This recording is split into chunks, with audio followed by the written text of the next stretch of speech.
ನನ್ನ ಅಹಂಕಾರವೆಲ್ಲ ಮುಳುಗುಲಶ್ರು ಜಲದಲ್ಲಿ ಮುಳುಗುಲಶ್ರು ಜಲದಲ್ಲಿ ಮಣಿಯಲೆನ್ನ ಶಿರವು ನಿನ್ನ ಚರಣಧೂಳಿ ತಲದಲ್ಲಿ ಚರಣಧೂಳಿ ತಲದಲ್ಲಿ ನನ್ನ ಅಹಂಕಾರವೆಲ್ಲ ಮುಳುಗುಲಶ್ರು ಜಲದಲ್ಲಿ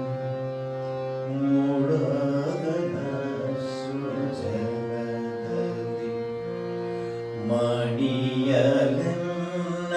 ಶಿರವು ನಿನ್ನ ಚರಣಧೂಳಿ ತಲದಲ್ಲಿ ಚರಣಧೂಳಿ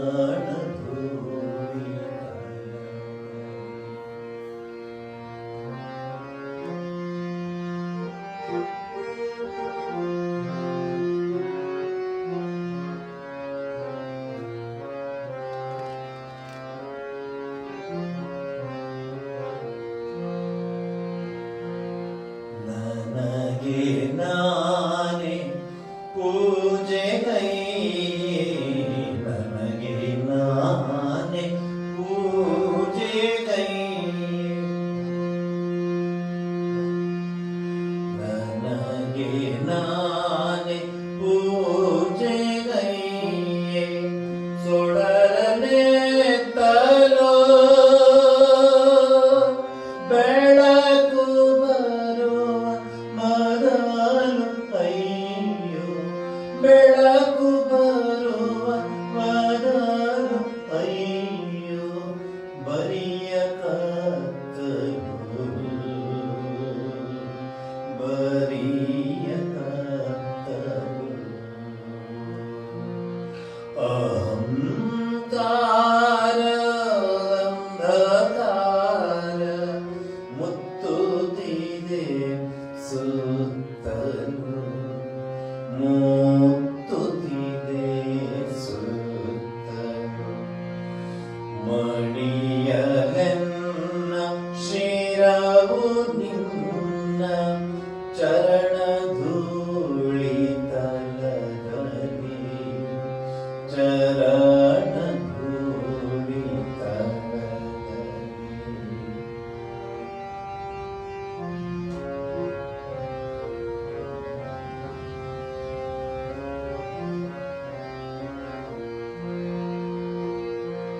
ನನ್ನ ನಾನೇ ಪೂಜೆಗೈಯೆ ನನ್ನ ನಾನೇ ಪೂಜೆಗೈಯೆ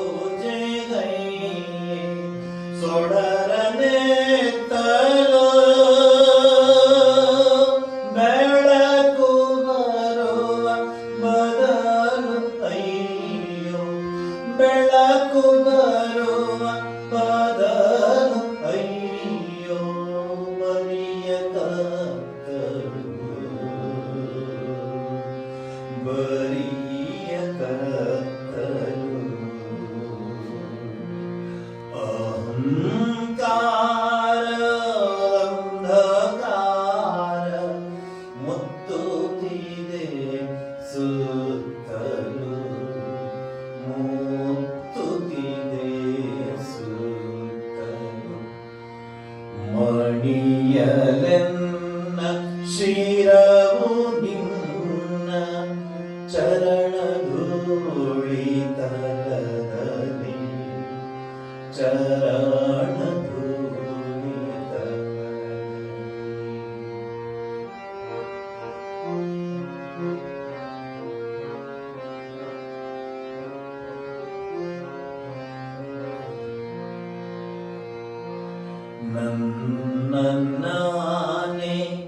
ನನ್ನ ನಾನೇ ಮೇರೆಯದಂತೆ ನನ್ನ ನಾನೇ ಮೇರೆಯದಂತೆ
ಜ್ಞಾನ ನಿನ್ನ ಚರಮ ಶಾಂತಿಯ ಬೆಳಗಲೆನ್ನ ಪ್ರಾಣ ನಿನ್ನ ಬೆಳಗಲೆನ್ನ ಪ್ರಾಣ ನಿನ್ನ ಪರಮ ಕಾಂತಿಯ ಪರಮ ಕಾಂತಿಯ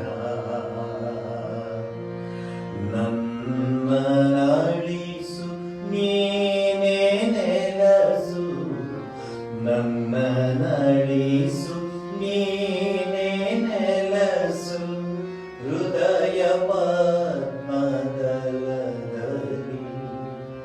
ಹೃದಯ ಪದ್ಮದಲದಲ್ಲಿ ಹೃದಯ ಪದ್ಮದಲದಲ್ಲಿ ಹೃದಯ ಪದ್ಮದಲದಲ್ಲಿ ನನ್ನ ಅಳಿಸು ನೀನೇ ನೆಲಸು ಹೃದಯ ಪದ್ಮದಲದಲ್ಲಿ ಹೃದಯ ಪದ್ಮದಲದಲ್ಲಿ ಮಣಿಯಲೆನ್ನ ಶಿರವು ನಿನ್ನ ಚರಣ ಧೂಳಿ ತಲದಲ್ಲಿ ಚರಣ ಧೂಳಿ ತಲದಲ್ಲಿ ನನ್ನ ಅಹಂಕಾರವೆಲ್ಲ ಮುಳಗಲಷ್ಟು ಜಲದಲ್ಲಿ ಮುಳುಗುಲಷ್ಟು ಜಲದಲ್ಲಿ ಮಣಿಯಲೆನ್ನ ಶಿರವು ನಿನ್ನ ಮಣಿಯಲೆನ್ನ ಶಿರವು ನಿನ್ನ ಚರಣ ಧೂಳಿ ತಲದಲ್ಲಿ ಚರಣ ಧೂಳಿ ತಲದಲ್ಲಿ ಚರಣ ಧೂಳಿ ತಲದಲ್ಲಿ ಚರಣ ಧೂಳಿ ತಲದಲ್ಲಿ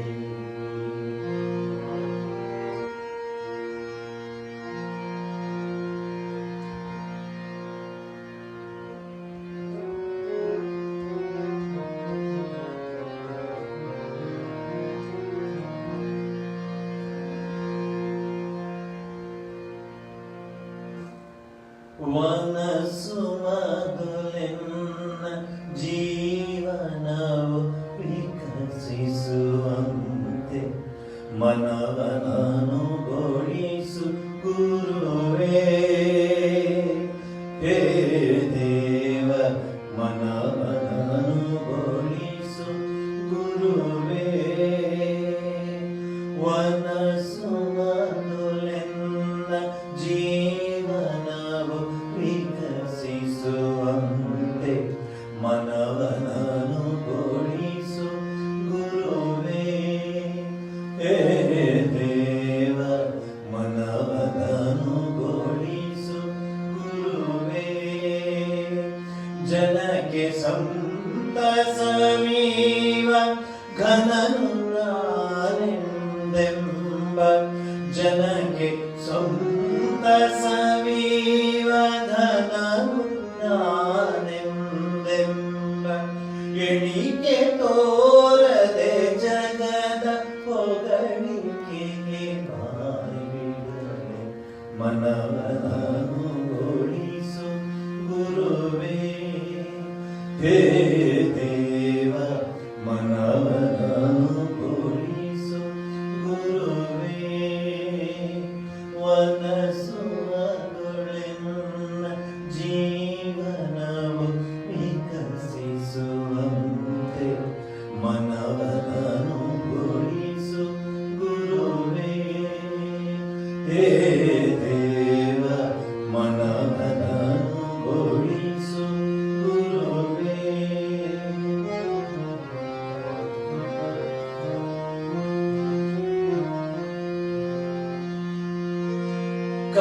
ಕಾನನದಿ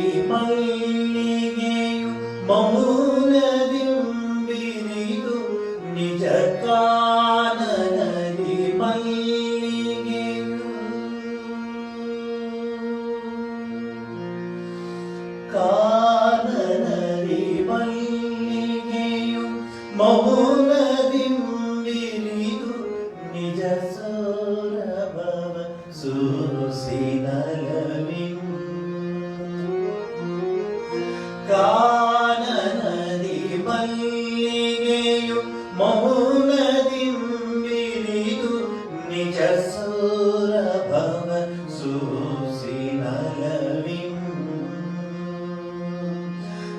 ತಾನೆಲೆಯ ಪಿಂತೀರ್ದು ದೀನತೆಯ ತೋರಿ ತಾನೆಲೆಯ ಪಿಂತೀರ್ದು ದೀನತೆಯ ತೋರಿ ಅಭಿಮಾನವನ್ನು ತೊರೆದು ಕೃತಕೃತ್ಯತೆಯ ಪಡೆವಂತೆ ಮನವನನ್ನು ಬೋಳಿಸು ಗುರುವೇ ಹೇ ದೇವ ಮನವನನ್ನು ಬೋಳಿಸು ಗುರುವೇ ವನಸುವನುಲೆನ್ನ ಜೀವನವು ವಿಕಸಿಸುವಂತೆ ಮನವನನ್ನು ಬೋಳಿಸು ಗುರುವೇ ಹೇ ದೇವ ಮನವನನ್ನು ಬೋಳಿಸು ಗುರುವೇ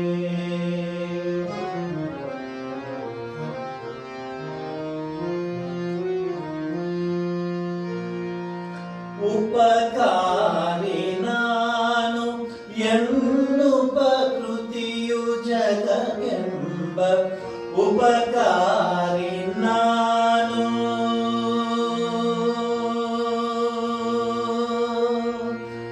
ಉಪಕಾರಿ ನಾನು ಎನ್ನುವ ಕೃತಿಯು ಜಗವೆಂಬ ವಿಪರೀತ ಮತಿಯ ನುಡಿದು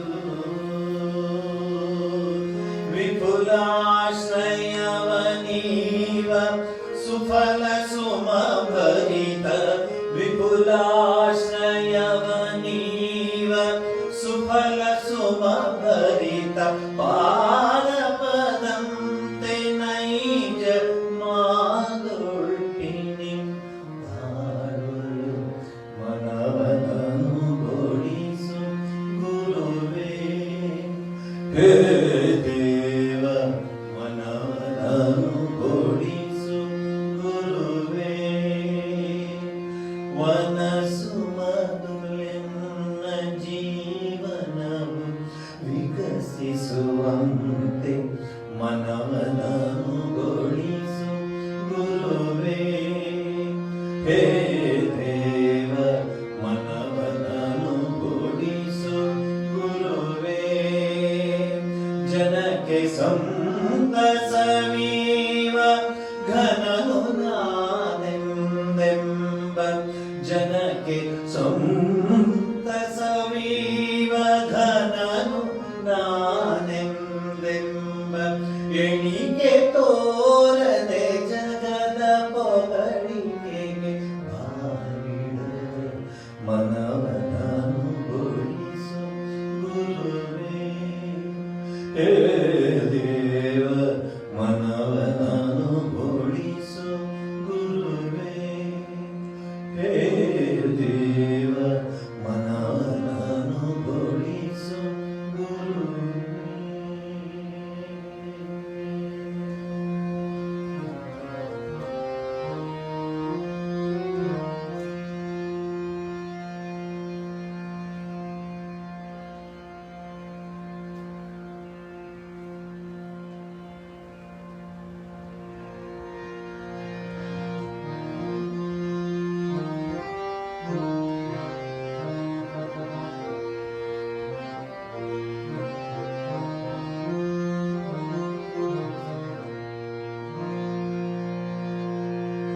चेतन देवकी सेवा करो नर जन्म सफल हो जाए तुम्हारो जन्म सफल हो जाए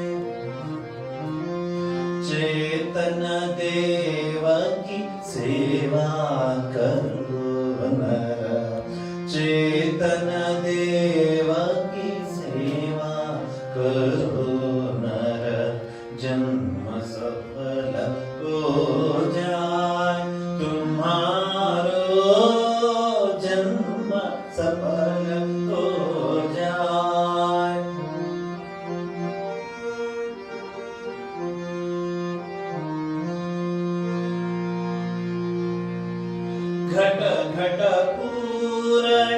एक निरंजन घट घट पूर्ण एक निरंजन द्वैत भाव सब दूर निवारो घट घट पूर्ण एक निरंजन द्वैत भाव सब दूर निवारो जन्म सफल हो जाए।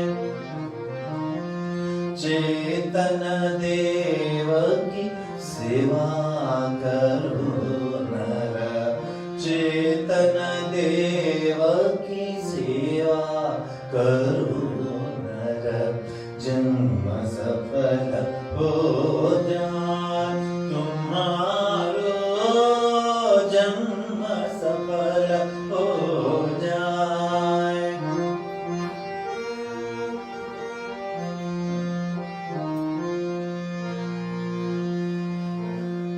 हीर दे अंदर मंदिर माही हीर दे अंदर मंदिर माही जगमग ज्योत जगे उजियारो हीर दे अंदर मंदिर माही जगमग ज्योति जगे उजियारो जन्म सफल हो जाए।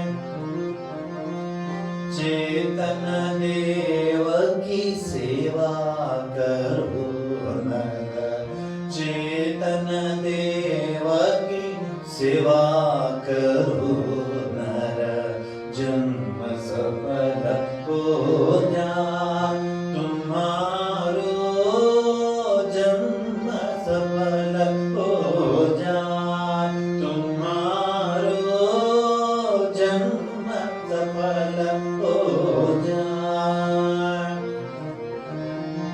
प्रेम पुष्प से पूजन कीजे प्रेम पुष्प से पूजन कीजे मन दीपक धर ध्यान विचारो प्रेम पुष्प से पूजन कीजे मन दीपक धर ध्यान विचारो जन्म सफल हो जाए।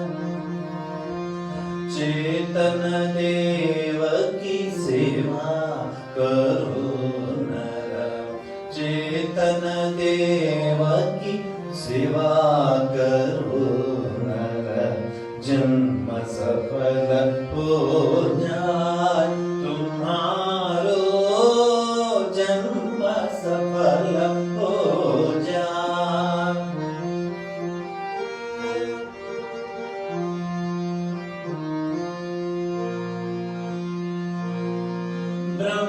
ब्रह्मानंद उलट सुरती को ब्रह्मानंद उलट सुरती को कर दर्शन भव बंधन टारो ब्रह्मानंद उलट सुरती को कर दर्शन भव बंधन टारो जन्म सफल हो जाए तुम्हारो जन्म सफल हो जाए। चेतन देव की सेवा करो नर चेतन देव की सेवा करो नर जन्म सफल हो जाए तुम्हारो जन्म सफल हो जाए तुम्हारो जन्म सफल ओझा।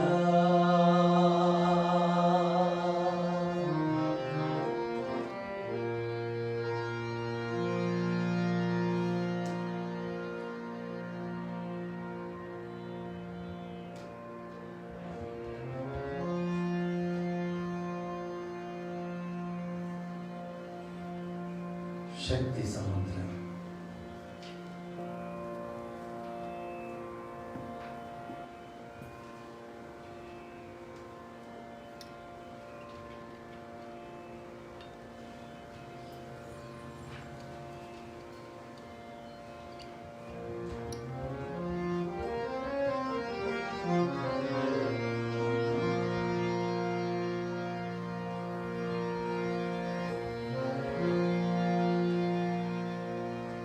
शक्ति समुद्र समुद्र तरंगम। शक्ति समुद्र समुद्र तरंगम। दर्शित प्रेम विजृंभितारंगम। दर्शित प्रेम विजृंभितारंगम। संशय राक्षस नाशमहास्त्रम्। संशय राक्षस नाशमहास्त्रम्। यामि गुरुं शरणं भववैद्यम्। संशय राक्षस नाशमहास्त्रम्। यामि गुरुं शरणं भववैद्यम्। यामि गुरुं शरणं भववैद्यम्। शक्ति समुद्र समुद्र तरंगम्। शक्ति समुद्र समुद्र तरंगम्। दर्शित प्रेम विजृंभितारंगम्। दर्शित प्रेम विजृंभितारंगम्।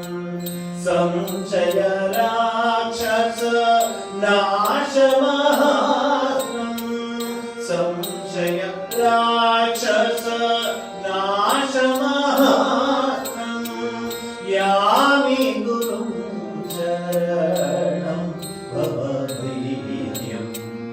यामि गुरुं शरणं भववैद्यम्।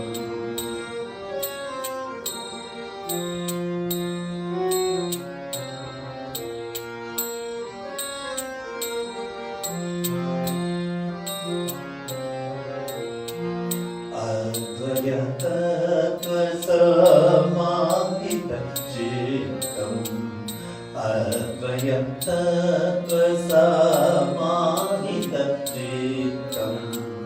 प्रोज्ज्वलभक्तिपटावृतवृत्तम्। अद्वयतत्त्वसमाहितचित्तम्। प्रोज्ज्वलभक्तिपटावृतवृत्तम्। कर्मकलेवर मद्भुतचेष्टम्। कर्मकलेवर मद्भुतचेष्टम्। यामि गुरुं शरणं भववैद्यम्। यामि गुरुं शरणं भववैद्यम्। यामि गुरुं शरणं भववैद्यम्।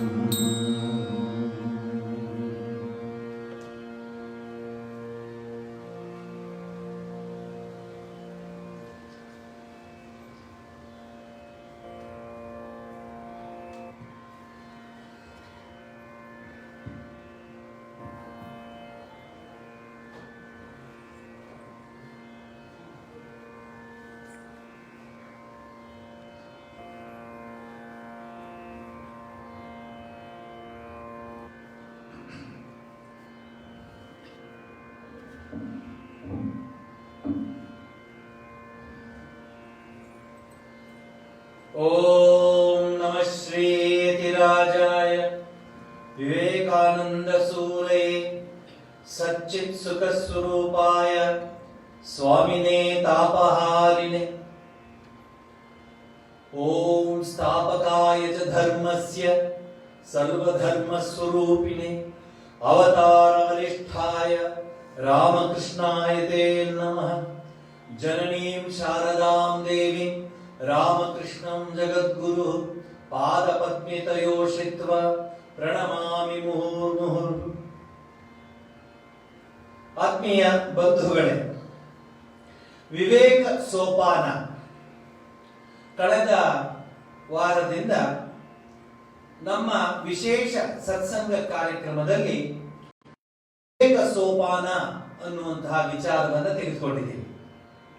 ಸ್ವಾಮಿ ವಿವೇಕಾನಂದರ ವಿಚಾರಧಾರೆಗಳಲ್ಲಿ ಅತಿ ಮುಖ್ಯವಾದ ಕರ್ಮಯೋಗ, ಭಕ್ತಿಯೋಗ, ಜ್ಞಾನಯೋಗ, ರಾಜಯೋಗ, ಈ 4 ಯೋಗಗಳ ಒಂದು ಸಂಕ್ಷಿಪ್ತ ವರದಿಯ ಮೂಲಕ ನಮ್ಮ ಆಧ್ಯಾತ್ಮಿಕ ಜೀವನದ ಅಥವಾ ನಮ್ಮ ಜೀವನದ ಮುಖ್ಯ ಗುರಿಯನ್ನ ಮುಟ್ಟಲು ಈ ಸೋಪಾನಗಳು ಸಹಕಾರವಾಗಿದೆ. ಸೋಪಾನ ಅಂದ್ರೆ ಸ್ಟೆಪ್ಸ್, ಮೆಟ್ಟಿಲುಗಳು, ಮಜಲುಗಳು. ಅದಕ್ಕಿಂತ ಮುಂಚೆ ಸ್ವಾಮಿ ವಿವೇಕಾನಂದರು ಪದೇ ಪದೇ ತಮ್ಮ ವಿಚಾರಧಾರೆಯಲ್ಲಿ ಒಂದು ಅಂಶವನ್ನ ಬಹಳ ಸ್ಪಷ್ಟಪಡಿಸ್ತಾರೆ. ಅದೇನೆಂದ್ರೆ each soul is potentially divine. ರಾಜಯೋಗದ ಆರಂಭದಲ್ಲಿ ಈ ಒಂದು ವಿಚಾರವನ್ನು ಹೇಳ್ತಾರೆ. The goal is to manifest this divinity. ಇದನ್ನ ಕನ್ನಡದಲ್ಲಿ ಹೇಳಬೇಕಂದ್ರೆ, ಪ್ರತಿಯೊಂದು ಆತ್ಮನಲ್ಲಿಯೂ ದಿವ್ಯತೆ ಹುದುಗಿರುವುದು. ಪ್ರತಿಯೊಬ್ಬರಲ್ಲೂ, ಇವರಲ್ಲಿ ಅವರಲ್ಲಿ ಆ ಒಂದು ವಿಚಾರದಲ್ಲಿ ಅಥವಾ ಅವರು ಆ ಕೆಲಸ ಮಾಡ್ತಾರೆ, ಅವರು ಈ ಕೆಲಸ ಮಾಡ್ತಾರೆ, ಅವರು ಈ ತರ ಎಲ್ಲನೂ ಬದಿಗೊಟ್ಟಿ ಪ್ರತಿಯೊಂದು ಆತ್ಮನಲ್ಲಿಯೂ ದಿವ್ಯತೆ ಹುದುಗಿರುವುದು. Each soul is potentially divine. ಈ ಸುಪ್ತವಾದ ದಿವ್ಯತೆಯನ್ನು ಬಾಹ್ಯ ಮತ್ತು ಆಂತರಿಕ ಪ್ರಕೃತಿಯ ನಿಗ್ರಹದಿಂದ, the goal is to manifest this divinity by controlling nature external and internal. ಬಾಹ್ಯ ಮತ್ತು ಆಂತರಿಕ ಪ್ರಕೃತಿಯ ನಿಗ್ರಹದಿಂದ ವ್ಯಕ್ತಪಡಿಸುವುದೇ ಜೀವನದ ಗುರಿ. ಇಲ್ಲಿ ಬಹಳ ಅದ್ಭುತವಾಗಿ ಸ್ವಾಮಿ ವಿವೇಕಾನಂದರು ಸಾಮಾನ್ಯ ಮನುಷ್ಯನಿಗೂ ಅರ್ಥವಾಗುವಂತೆ ಹೇಳ್ತಿದ್ದಾರೆ. ಈಗ ಭಕ್ತಿ ಯೋಗ ತೆಗೆದುಕೊಳ್ಳಿ, ಕರ್ಮಯೋಗ ತೆಗೆದುಕೊಳ್ಳಿ, ಜ್ಞಾನಯೋಗ ತೆಗೆದುಕೊಳ್ಳಿ, ರಾಜಯೋಗ ತೆಗೆದುಕೊಳ್ಳಿ. ಎಲ್ಲ ಯೋಗಗಳ ಗುರಿ ಆತ್ಮನಲ್ಲಿ ಸುಪ್ತವಾಗಿರುವ ಪಾವಿತ್ರತೆಯ, ದಿವ್ಯತೆಯ ಆ ಚೈತನ್ಯವನ್ನ ಅರಿಯುವುದು. ಇದು ಬಹಳ ಸ್ಪಷ್ಟವಾಗಿದೆ ಈ ವಿಚಾರ. ಇಲ್ಲಿ ವೇದಾಂತದ, ಉಪನಿಷತ್ತುಗಳ, ಗೀತೆಯ, ಬ್ರಹ್ಮಸೂತ್ರದ ಎಲ್ಲ ಸಾರ ಈ ಸಾಲುಗಳಲ್ಲಿ ತುಂಬಿಸಿದ್ದಾರೆ ಸ್ವಾಮಿ ವಿವೇಕಾನಂದ. ಗುಡಿಗೆ ಹೋಗ್ತೀವಿ ಪೂಜೆ ಮಾಡಲಿಕ್ಕೆ. ಸುಮ್ಮನೆ ಹೋಗ್ಬಿಟ್ರೆ ನಾವು ಏನ್ ಮಾಡ್ತೀವಿ? ಗುಡಿಗೆ ಹೋಗಿ ನನಗೆ ಅದು ಕೊಡು, ನನಗಿದು ಕೊಡು, ನನಗೆ ಅದಾಗಿಲ್ಲ, ನನಗಿದಾಗಿಲ್ಲ, ಈ ಹೂ ತಗೋ, ಆ ಅರ್ಚನೆ ಮಾಡು, ಈ ಉತ್ಸವ ಮಾಡು, ಬರೀ ಇದರಲ್ಲೇ ನಾವು ನಿರತರಾಗಿದ್ದೇವೆ. ಗುಡಿಗೆ ಹೋಗೋದಕ್ಕೆ ಮೂಲ ಗುರಿ ಏನು ಅನ್ನೋದು ನಾವು ಮರ್ತು ಬಿಡ್ತೀವಿ. ಗುಡಿಗೆ ಹೋಗುವ ಮೂಲ ಗುರಿ ಅಲ್ಲಿರುವ ಆ ಭಗವಂತನ ಅಥವಾ ಭಗವತಿಯ ಆ ಚೇತನ ಸ್ವರೂಪದ ಆ ಪ್ರತಿಬಿಂಬವೇ ನಮ್ಮ ಹೃದಯದಲ್ಲಿದೆ ಅಂತ ಒಂದು ತಿಳ್ಕೊಳ್ಳಕ್ಕೆ ನಾವು ದೇವಸ್ಥಾನಕ್ಕೆ ಹೋಗ್ತೀವಿ ವಿನಃ ಅಲ್ಲಿ ದೇವರಿದ್ದಾನೆ ಅಂತ ಅಲ್ಲ ಅರ್ಥ. ಆ ದೇವರು ಅಲ್ಲಿದ್ರೂ ಸಹ ನಮ್ಮ ಹೃನ್ಮಂದಿರದಲ್ಲಿ ಆ ಭಗವಂತ ಇದ್ದಾನೆ, ಭಗವತಿ ಇದ್ದಾನೆ ಅನ್ನುವಂತಹ ಆ ಒಂದು ವಿಚಾರವನ್ನ ಪದೇ ಪದೇ ಅದನ್ನು ಅರಿತುಕೊಳ್ಳೋಕೆ ಹೋಗ್ತೀವಿ ದೇವಸ್ಥಾನಕ್ಕೆ. ಸರಿಯಾದ ದೇವಸ್ಥಾನಕ್ಕೆ ಹೋಗೋರು ಇದು ಅರ್ಥ ಮಾಡ್ಕೋಬೇಕು. ಬೇರೆ ದೇವಸ್ಥಾನಕ್ಕೆ ಹೋಗೋರು, ಸಾಮಾನ್ಯ ಮನುಷ್ಯರು ಹೋಗೋರು ನಾನು ಅದಕ್ಕೆ ಮಾತಾಡ್ಲಿಕ್ಕೆ ಹೋಗೋದಿಲ್ಲ. ಯಾಕಂದ್ರೆ ನನಗೆ ಇದು ಮಾಡಿದ್ರೆ 100 ತೆಂಗಿನಕಾಯಿ ಹೊಡಿತೀನಿ, ನನಗೆ ಇದು ಕೊಟ್ಟರೆ 1000 ತೆಂಗಿನಕಾಯಿ ಹೊಡಿ, ಇದೆಲ್ಲ ವ್ಯಾಪಾರೀಕರಣ ಆಗ್ಬಿಡುತ್ತೆ. ಸ್ವಾಮಿ ವಿವೇಕಾನಂದ ಹೇಳ್ತಾರೆ ಶಾಪ್ ಕೀಪಿಂಗ್ ರಿಲಿಜನ್ ಅಂತ ಉಪಯೋಗಿಸ್ತಾರೆ ಒಂದು ಇಂಗ್ಲಿಷ್ ಪದವನ್ನ. ಶಾಪ್ ಕೀಪಿಂಗ್ ರಿಲಿಜನ್ ಅಲ್ಲಿ ನೀನು ನನಗೆ ಇದು ಕೊಟ್ರೆ ನಾ ಅದು ಕೊಡ್ತೀನಿ, ನನಗೆ ಈ ಒಂದು ಕೆಲಸ ಮಾಡಿಕೊಡು, ನಾನು ಅದನ್ನ ಹಿಂಗೆ ಮಾಡ್ಕೊಡ್ತೀನಿ, ಆ ಉತ್ಸವ ಮಾಡ್ತೀನಿ. ಅದಲ್ಲ. ನಿಜವಾದ ಹರಕೆ ಹೊತ್ಕೋಬೇಕಂದ್ರೆ ನಿನ್ನನ್ನು ನಾನು, ನನ್ನಲ್ಲಿ ನೀನು ಸೇರುವಂತಹ ಅಥವಾ ಅಣು ಬ್ರಹ್ಮಾಂಡದಲ್ಲಿ ಸೇರುವಂತಹ ಅಥವಾ ಜೀವಾತ್ಮ ಪರಮಾತ್ಮನಲ್ಲಿ ಸೇರುವಂತಹ ವಿಚಾರವೇ ಮೂಲ. ಬಾಕಿದೆಲ್ಲ ಗೌಣ ಆಗ್ಬಿಡುತ್ತೆ. ಬಾಕಿ ಯಾವುದನ್ನು ಹೆಚ್ಚು ಅದು ವಿಚಾರಕ್ಕೆ ಬರುವುದಿಲ್ಲ, ಗೌಣ ಅಂತ ಹೇಳ್ತಾರೆ. ಅದೇ ಸೆಕೆಂಡರಿ. ಸ್ವಾಮಿ ವಿವೇಕಾನಂದ ಹೇಳ್ತಾರೆ, ಇದನ್ನು ಕರ್ಮಯೋಗದಿಂದಾಗಲಿ, ಭಕ್ತಿ ಯೋಗದಿಂದಾಗಲಿ, ರಾಜಯೋಗದಿಂದಾಗಲಿ, ಜ್ಞಾನ ಯೋಗದಿಂದಾಗಲಿ, ಯಾವುದಾದರೂ ಒಂದು ಮಾರ್ಗದಿಂದ ಅಥವಾ ಎಲ್ಲಾ ಮಾರ್ಗಗಳ ಸಂಯೋಗದಿಂದ ಆಗಲಿ ಸಾಧಿಸಿ ಮುಕ್ತರಾಗಿ. ರಾಮಕೃಷ್ಣ ಮಠದ ಸ್ವಾಮಿ ವಿವೇಕಾನಂದ ಅಥವಾ ಶ್ರೀ ರಾಮಕೃಷ್ಣ ವಿವೇಕಾನಂದ ವೇದಾಂತ ಸಾಹಿತ್ಯಗಳ ಸಾರ ಏನಂದ್ರೆ, ನಿನ್ನನ್ನ ನೀನು ತಿಳ್ಕೊ. ನಾವ್ ಯಾರನ್ನೋ ಕೇಳಿ ನಾನು ಸೋ ಅಂಡ್ ಸೋ ಅಂತ ಹೇಳಿ ಸುಮ್ಮನಾಗ್ಬಿಡ್ತಾರೆ. ನಮ್ಮಲ್ಲಿರುವ ಆ ಚೈತನ್ಯ ಶಕ್ತಿಯನ್ನ ಅರಿಯೋದಕ್ಕೂ ಅವ್ರು ಆಗೋದಿಲ್ಲ, ತಿಳಿಯೋದಕ್ಕೂ ಅವ್ರು ಆಗೋದಿಲ್ಲ. ಅದಕ್ಕೆ ಶ್ರೀರಾಮಕೃಷ್ಣ ಪರಮಹಂಸರು ವಚನ ವೈದ್ಯದಲ್ಲಿ ಬಹಳ ಚೆನ್ನಾಗಿ ಹೇಳ್ತಾರೆ, 3 ರೀತಿಯ ಭಕ್ತರು ಇರ್ತಾರೆ. ತಾಮಸಿಕ ಭಕ್ತರು, ರಾಜಸಿಕ ಭಕ್ತರು, ಸಾತ್ವಿಕ ಭಕ್ತರು. ಅಜ್ಞಾನ, ಜ್ಞಾನ, ವಿಜ್ಞಾನ. ಇನ್ನೂ ಒಂದು ಸ್ಟೆಪ್ ಹೋದ್ರೆ ಸುಜ್ಞಾನ, ಇನ್ನೂ ಒಂದು ಸ್ಟೆಪ್ ಹೋದ್ರೆ ಪೂರ್ಣ ಜ್ಞಾನ. ಇದಿಷ್ಟು ಶ್ರೀರಾಮಕೃಷ್ಣರು ನಮಗೆ ತಿಳಿಸ್ಕೊಡೋದು. ಅಂದ್ರೆ ಏನರ್ಥ, ಮನುಷ್ಯನಲ್ಲಿ ಎಲ್ಲರೂ ಸಹ ಎಲ್ಲ ರೀತಿಯಲ್ಲಿ ಒಂದೇ ಗುರಿ ಹೋಗ್ಲಿಕ್ಕೆ ಸಾಧ್ಯ ಇಲ್ಲ. ಅವರವರ ಭಾವಕ್ಕೆ, ಅವರವರ ಭಕ್ತಿಗೆ, ಅವರವರಿಗೆ ದೇವ ನೀನೊಬ್ಬನೇ. ಇದೇ ಧರ್ಮದ ಸರ್ವಸ್ಯ. This is the gist of religion. Swami ವಿವೇಕಾನಂದರ ಭಾಷೆಯಲ್ಲಿ this is the whole of religion. ಧರ್ಮ ಅಂತ ಏನ್ ಹೇಳ್ತಿರೋ ಅದರ ಪೂರ್ಣ ಗುರಿ ಇದು. Doctrines or dogmas or rituals or books or temples or forms are but secondary details. ಅದಕ್ಕೆ ಹೆಚ್ಚು ಗಮನ ಕೊಡಬೇಡಿ. ಅಲ್ಲಿ ಹೇಳ್ತಾರೆ, ಸಿದ್ಧಾಂತ, ನಂಬಿಕೆ, ಬಾಹ್ಯಾಚಾರ, ಪವಿತ್ರ ಗ್ರಂಥ, ದೇವಾಲಯ, ವಿಗ್ರಹ ಇವೆಲ್ಲ ಗೌಣ ಅಂತ ಹೇಳ್ತಾರೆ. ಇದರಲ್ಲಿ ಏನೂ ಸಹ ಹೆಚ್ಚು ಮನಸ್ಸನ್ನು ಕೊಡಬಾರದು, ಗುರಿನ ನಾವು ನೋಡಬೇಕು. ಆದ್ದರಿಂದ ನಾನು ನಿಮಗೆ ಈ ಕಳೆದ ವಾರದಿಂದ ಹೇಳ್ತಾ ಇದ್ದೀನಿ, ವಿವೇಕ ಸೋಪಾನ. ವಿವೇಕ ಸೋಪಾನ ಅಂದ್ರೆ ಡಿಸ್ಕ್ರಿಮಿನೇಷನ್, ಅಂದ್ರೆ ವಿವೇಚನೆಯಿಂದ ಗುರಿಯತ್ತ ಸಾಗುವಂತಹ ಆ ಮೆಟ್ಟಿಲುಗಳು. 4 ಯೋಗಗಳನ್ನ ಸಂಕ್ಷಿಪ್ತವಾಗಿ ತಿಳಿಸ್ಕೊಡ್ತೀವಿ. ಅದನ್ನ ಒಟ್ಟಿಗೆ ಹೇಳಲಿಕ್ಕೆ ಅದು ತುಂಬಾ ಟೆಕ್ನಿಕಲ್ ಸಬ್ಜೆಕ್ಟ್ ಆದ್ರಿಂದ ಸಾಮಾನ್ಯ ಮನುಷ್ಯನಿಗೆ ಅರ್ಥವಾಗುವಂತಹ ರೀತಿಯಲ್ಲಿ ಈ 4 ಯೋಗಗಳ ಪರಿಚಯವನ್ನ ಮಾಡಿಸ್ಕೊಡ್ತೀವಿ. ಇವತ್ತು ಕರ್ಮಯೋಗಕ್ಕೆ ನಾವು ಪ್ರವೇಶ ಮಾಡ್ತೀವಿ. ಯೋಗ ಅಂದ್ರೇನು? ಯುಜ್ ಧಾತುವಿಂದ ಆಗೋದು. ಯುಜ್ ಧಾತುವಿಂದ ಯೋಗ ಅಂದ್ರೆ ಸೇರದು ಅಂತ, ಟು ಜಾಯಿನ್ ಅಂತ ಅರ್ಥ. ಸಂಸ್ಕೃತದ ಭಾಷೆಯಲ್ಲಿ ಅದ್ಭುತವಾದ ಅರ್ಥಗಳು ತಮಗೆ ತಾವೇ ಬರುತ್ತೆ. ಇನ್ನೊಂದು ಅರ್ಥ, ಯೋಗ ಅಂದ್ರೆ ಟು ಡಿಸ್ಕನೆಕ್ಟ್ ಅಂತ, ಟು ಜಾಯಿನ್ ಅಂತನೂ ಆಗುತ್ತೆ, ಡಿಸ್ಕನೆಕ್ಟ್ ಅಂತನೂ ಆಗುತ್ತೆ. ಇಲ್ಲಿ ಜಾಯಿನ್ ಅಂತ ತೆಗೆದುಕೊಂಡ್ರೆ ಜೀವಾತ್ಮ ಪರಮಾತ್ಮನನ್ನ ಅರಿಯುವುದಕ್ಕೆ ಯೋಗ ಅಂತ ಹೇಳ್ತಾರೆ. ಯೋಗ ಅಂದ್ರೆ ಕೇವಲ ಎಕ್ಸಸೈಸ್ಗಳಲ್ಲ, ಅಥವಾ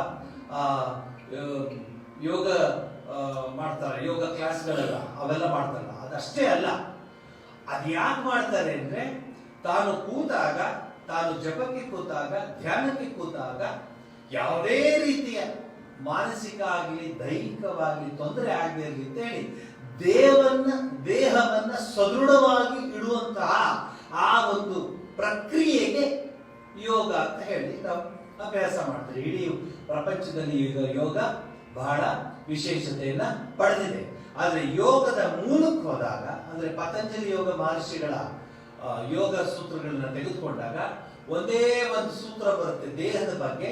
ಸ್ಥಿರ ಸುಖಂ ಆಸನಂ ಅಂದ್ರೆ ಒಂದು ಸೂತ್ರ ಬರುತ್ತೆ. ಸ್ಥಿರವಾಗಿ ಸುಖವಾಗಿ ಕೂತ್ಕೊಳ್ಳೋದೇ ಆಸನ. ನಾವು ಕೂತ್ಕೊಳ್ತೀವಾ ನೋಡಿ, ಸ್ಥಿರವಾಗಿ ಕೂತ್ಕೊಂಡ್ರೆ ಒಂದು 6 ಗಂಟೆ, ಒಂದು 8 ಗಂಟೆ ಕೂತ್ಕೊಂಡು ಅಲ್ಲಾಡದೆ ಕೂತ್ಕೊಳ್ಳೋದು, ಆ ಒಂದು ಶಕ್ತಿ ಬರೋದಕ್ಕೆ ದೇಹಗಳನ್ನೆಲ್ಲ ಅದಕ್ಕೆ ಒಂದು ನಿಯಂತ್ರಿತವಾದ ರೀತಿಯಲ್ಲಿ, ಒಂದು ರೀತಿಯ ವೈಜ್ಞಾನಿಕವಾದ ರೀತಿಯಲ್ಲಿ ದೇಹವನ್ನ ನಿಯಂತ್ರಣ ಮಾಡೋದು. Controlling our body, controlling our muscles, controlling our entire system, so that we can concentrate on that goal supreme ಅನ್ನೋ ಭಾವನೆ ತೆಗೆದುಕೊಂಡು ಯೋಗ ಅಂತ ಹೇಳ್ತಾರೆ. ಅದು ಈಗ ಏನೇನೋ ಬೇರೆ ಬೇರೆ ತರ ಆಗ್ಬಿಟ್ಟಿದೆ. ಯೋಗ ಅಂದ್ರೆ ಫಿಟ್ನೆಸ್ ಅಥವಾ ಬ್ಯೂಟಿ ಅದೆಲ್ಲ ಸೇರ್ಕೊಂಡ್ಬಿಟ್ಟಿದೆ ಯೋಗಕ್ಕೆ. ನಿಜವಾದ ಯೋಗ ಏನಂದ್ರೆ ಭಗವಂತನನ್ನ ಪಡೆಯುವುದು. ಯುಜ್ ಧಾತುವಿಂದ, ಸಂಸ್ಕೃತದ ವಿಶೇಷತೆ ಒಂದೊಂದಕ್ಕೂ ಒಂದೊಂದು ಧಾತು ಇರುತ್ತೆ. ಯುಜ್ ಧಾತು ಅಂದ್ರೆ ಸೇರ್ಕೊಳ್ಳೋದು. ಏನನ್ನ? ಜೀವಾತ್ಮ ಪರಮಾತ್ಮನನ್ನ ಸೇರ್ಕೊಳ್ಳೋದೆ ಯೋಗ ಅಂತ ಕರೀತಾರೆ. ಈ ಯೋಗದ ವಿಶೇಷತೆ ಏನಂದ್ರೆ, ಯಾವಾಗ ಯೋಗಿ ಆಗ್ತಾನೋ, ಸಿದ್ಧ ಯೋಗಿ, ಪರಮಗುರು ಸಿದ್ಧ ಯೋಗಿ ಅಂತ ಹೇಳ್ತಾರೆ ಶ್ರೀರಾಮಕೃಷ್ಣ ಪರಮಹಂಸರಿಗೆ. ಯಾವುದೇ ರೀತಿಯ ಬಾಹ್ಯದ ಆಡಂಬರಗಳಿಲ್ಲದೆ ಭಗವಾನ್ ಬುದ್ಧ ಕುಳಿತುಕೊಂಡ. ಯಾವ ಆಡಂಬರನೂ ಇಲ್ಲ. ಆ ವೃಕ್ಷದ ಕೆಳಗೆ ಕೂತ್ಕೊಂಡಾಗ ಒಂದು ಮನಸ್ಸಲ್ಲಿ ದೃಢ ಮನಸ್ಸು ಮಾಡ್ದ. ಏನು ಅಂದ್ರೆ, ಜೀವಿಷ್ಯಾಮಿಯ ಮರಿಷ್ಯಾಮಿ, ನಾನು ಬದುಕಿದ್ರೂ ಪರವಾಗಿಲ್ಲ, ಬದುಕದೇ ಇದ್ರೂ ಪರವಾಗಿಲ್ಲ, ನನ್ನ ಗುರಿಯನ್ನ ನಾನು ತಲುಪೋರ್ಗೆ ಇಲ್ಲಿಂದ ನಾನು ಹೇಳೋದಿಲ್ಲ. ಇದು ನಿಜವಾದ ಯೋಗಿಯ ಒಂದು ಆಸನ. ಆ ಯೋಗಿ ಆಗಿದವನು ಏನ್ ಮಾಡ್ತಾನೆ? ಕೂತ್ಕೊಂಡ್ಬಿಡ್ತಾನೆ. ನಿರಾಹಾರ ನಿರ್ಜಲವಾಗಿ, ಅದು ಯಾವುದನ್ನು ಅವನ ಮನಸ್ಸು ಬರೋದಿಲ್ಲ. ದೇಹದ ಭಾವನೆಯನ್ನೇ ಮಾತು ಬಿಡ್ತಾನೆ, ದೈವದ ಭಾವನೆಯಲ್ಲಿ ಮುಳುಗಿರ್ತಾನೆ. ಅದು ನಿಜವಾದ ಯೋಗದ ಒಂದು ಆಸನದ ಅರ್ಥ. ಪದ್ಮಾಸನದಲ್ಲಿ ಕೂತ್ಕೋಬಹುದು, ಸುಖಾಸನದಲ್ಲಿ ಕೂತ್ಕೋಬಹುದು, ವೀರಾಸನದಲ್ಲಿ ಕೂತ್ಕೋಬಹುದು, ವಜ್ರಾಸನದಲ್ಲಿ ಕೂತ್ಕೋಬಹುದು. ಅನೇಕ ಆಸನಗಳಿದೆ. ಅವರವರ ದೈಹಿಕ ಶಕ್ತಿಗೆ ತಕ್ಕ ಹಾಗೆ ಆಸನಗಳಲ್ಲಿ ಕೂತ್ಕೋಬಹುದು. ಆ ಕೂತಾಗ ಮನಸ್ಸನ್ನ ಕೇಂದ್ರೀಕರಿಸೋದು ಅದೊಂದು ಭಾಗವಾಗುತ್ತೆ. ಈಗ ಸ್ವಾಮಿ ವಿವೇಕಾನಂದರು ಏನ್ ಹೇಳಿದ್ದಾರೆ? ಈ 4 ಯೋಗಗಳ ಗುರಿ ಆ ಪರಮಾತ್ಮನನ್ನ ಅಥವಾ ಆ ದೈವತ್ವವನ್ನ ಅಥವಾ ಆತ್ಮತತ್ವವನ್ನ ತಿಳಿಯೋದೇ ಗುರಿ. ಅದರಲ್ಲಿ ಕರ್ಮಯೋಗಿಗಳು ಅಥವಾ ಭಕ್ತಿ ಯೋಗ, ಜ್ಞಾನ ಯೋಗ, ರಾಜಯೋಗ 4 ವಿಂಗಡ ಮಾಡಿದ್ದಾರೆ. 4 ಗ್ರೂಪ್ ಆಗಿದೆ. ಇವತ್ತು ಕರ್ಮಯೋಗದ ಬಗ್ಗೆ ನಿಮಗೆ ನಾನು ತಿಳಿಸ್ಕೊಡೋದಕ್ಕೆ ಪ್ರಯತ್ನ ಪಡ್ತೇನೆ. ಕೃ ಧಾತುವಿಂದ ಕರ್ಮ ಮಾಡು, ಕೃ ಸಕಲ ಕ್ರಿಯೆಯೂ ಕರ್ಮ. ಇಲ್ಲಿ ಯಾರು ಕೆಲಸ ಮಾಡದೆ ಇರೋದಕ್ಕೆ ಆಗುದಿಲ್ಲ. ಶ್ರೀಕೃಷ್ಣ ಕರ್ಮಯೋಗದಲ್ಲಿ ಬಹಳ ಸ್ಪಷ್ಟವಾಗಿ ತಿಳಿಸ್ಕೊಡ್ತಾನೆ. ನಹಿ ಕಶ್ಚಿತ್ ಕ್ಷಣಮಪಿ ಜಾತು ತಿಷ್ಠತ್ಯ ಕರ್ಮಕೃತ್. ಒಂದು ನಿಮಿಷವೂ ಕೆಲಸವಿಲ್ಲ ಯಾರು ಇರ್ಲಿಕ್ಕೆ ಸಾಧ್ಯವಿಲ್ಲ ಯೋಗಿಗಳನ್ನ ಬಿಟ್ಟು. ಯೋಗಿಗಳೂ ಸಹ ಭಗವಂತನ ಚಿಂತಿಸುತ್ತಲ್ಲ, ಅದು ಒಂದು ರೀತಿಯ ಕರ್ಮವೇ. ಸೊ ಬಾಹ್ಯ ಕರ್ಮ ಇಲ್ಲೇ ಇರ್ಬೋದು, ಆಂತರಿಕ ಕರ್ಮ. ಕೆಲವೆಲ್ಲ ಸುಮ್ಮನೆ ಕೂತಿರ್ತಾರೆ, ಬಟ್ ಒಳಗಡೆ ಅಗ್ನಿ ಪರ್ವತ ಇರುತ್ತೆ. ಅದ್ರೊಳಗಡೆ ನೋಡೋಕೆ ಸುಮ್ಮನೆ ಕೂತಿರ್ತಾರೆ, ಅಗ್ನಿ ಪರ್ವತ ಇರುತ್ತೆ ಅದ್ರೊಳಗಡೆ. ಅದನ್ನ ನೀವು ಸ್ವಲ್ಪ ಶೇಕ್ ಮಾಡಿದ್ರೆ ಎಲ್ಲ ಅವ್ರನ್ನೇ ಬರ್ತಿರುತ್ತೆ. ಕೆಲವು ಸುಮ್ಮನೆ ಕೂತಿರ್ತಾರೆ ಹೀಗೆ. ಅದಕ್ಕೆ ಸ್ವಾಮಿ ವಿವೇಕಾನಂದ ತಮಾಷೆಗೆ ಹೇಳ್ತಾರೆ, ಕಪಿ ಧ್ಯಾನ, ಮಂಗ ನೋಡೋಕೆ ಸುಮ್ಮನೆ ಕಣ್ಮುಚ್ಚಿ ಕೂತಿರುತ್ತೆ. ನೆಕ್ಸ್ಟ್ ಯಾವ ತೋಟವನ್ನು ಧ್ವಂಸ ಮಾಡಲಿ, ಯಾವ ಮರ ಹತ್ತಲಿ, ಯಾವ ರೀತಿ ನಾನು ಹಣ್ಣುಗಳನ್ನ ಕೀಳಲಿ ಅಂತ ಅದನ್ನೇ ಯೋಚನೆ ಮಾಡ್ತಿರುತ್ತೆ. ಅದಾಗುದಿಲ್ಲ. ಮಾರುತಿ ಧ್ಯಾನ ಮಾಡ್ತಿದ್ದ ಕಪೀಶ್ವರ. ಎಂತ ಎತ್ತರ ಎತ್ತರ ರಘುನಾಥ ಕೀರ್ತನಂ ತತ್ರ ತತ್ರ ಕೃತಮಸ್ತಕಾಂಜಲಿ ಬಾಷ್ಪವಾರಿ ಪರಿಪೂರ್ಣ ಲೋಚನ ಮಾರುತಿಂ ನಮತ ರಾಕ್ಷಸಾಂತಕಂ. ಅವನ ಧ್ಯಾನ ಮಾರುತಿಯ ಧ್ಯಾನ ಕೂತ ಅಂದ್ರೆ ಮಾರುತಿಯ ಕೂತ್ಕೋಬೇಕು. ಎಂತಹ ನಿಶ್ಚಯ, ಎಂತಹ ಶ್ರದ್ಧೆ. ಆದ್ರಿಂದ ಯಾರು ಕಾರ್ಯತೆ ಯವಶಃ ಕರ್ಮ ಸರ್ವ ಪ್ರಕೃತಿ ಜಯ ಗುಣೇ.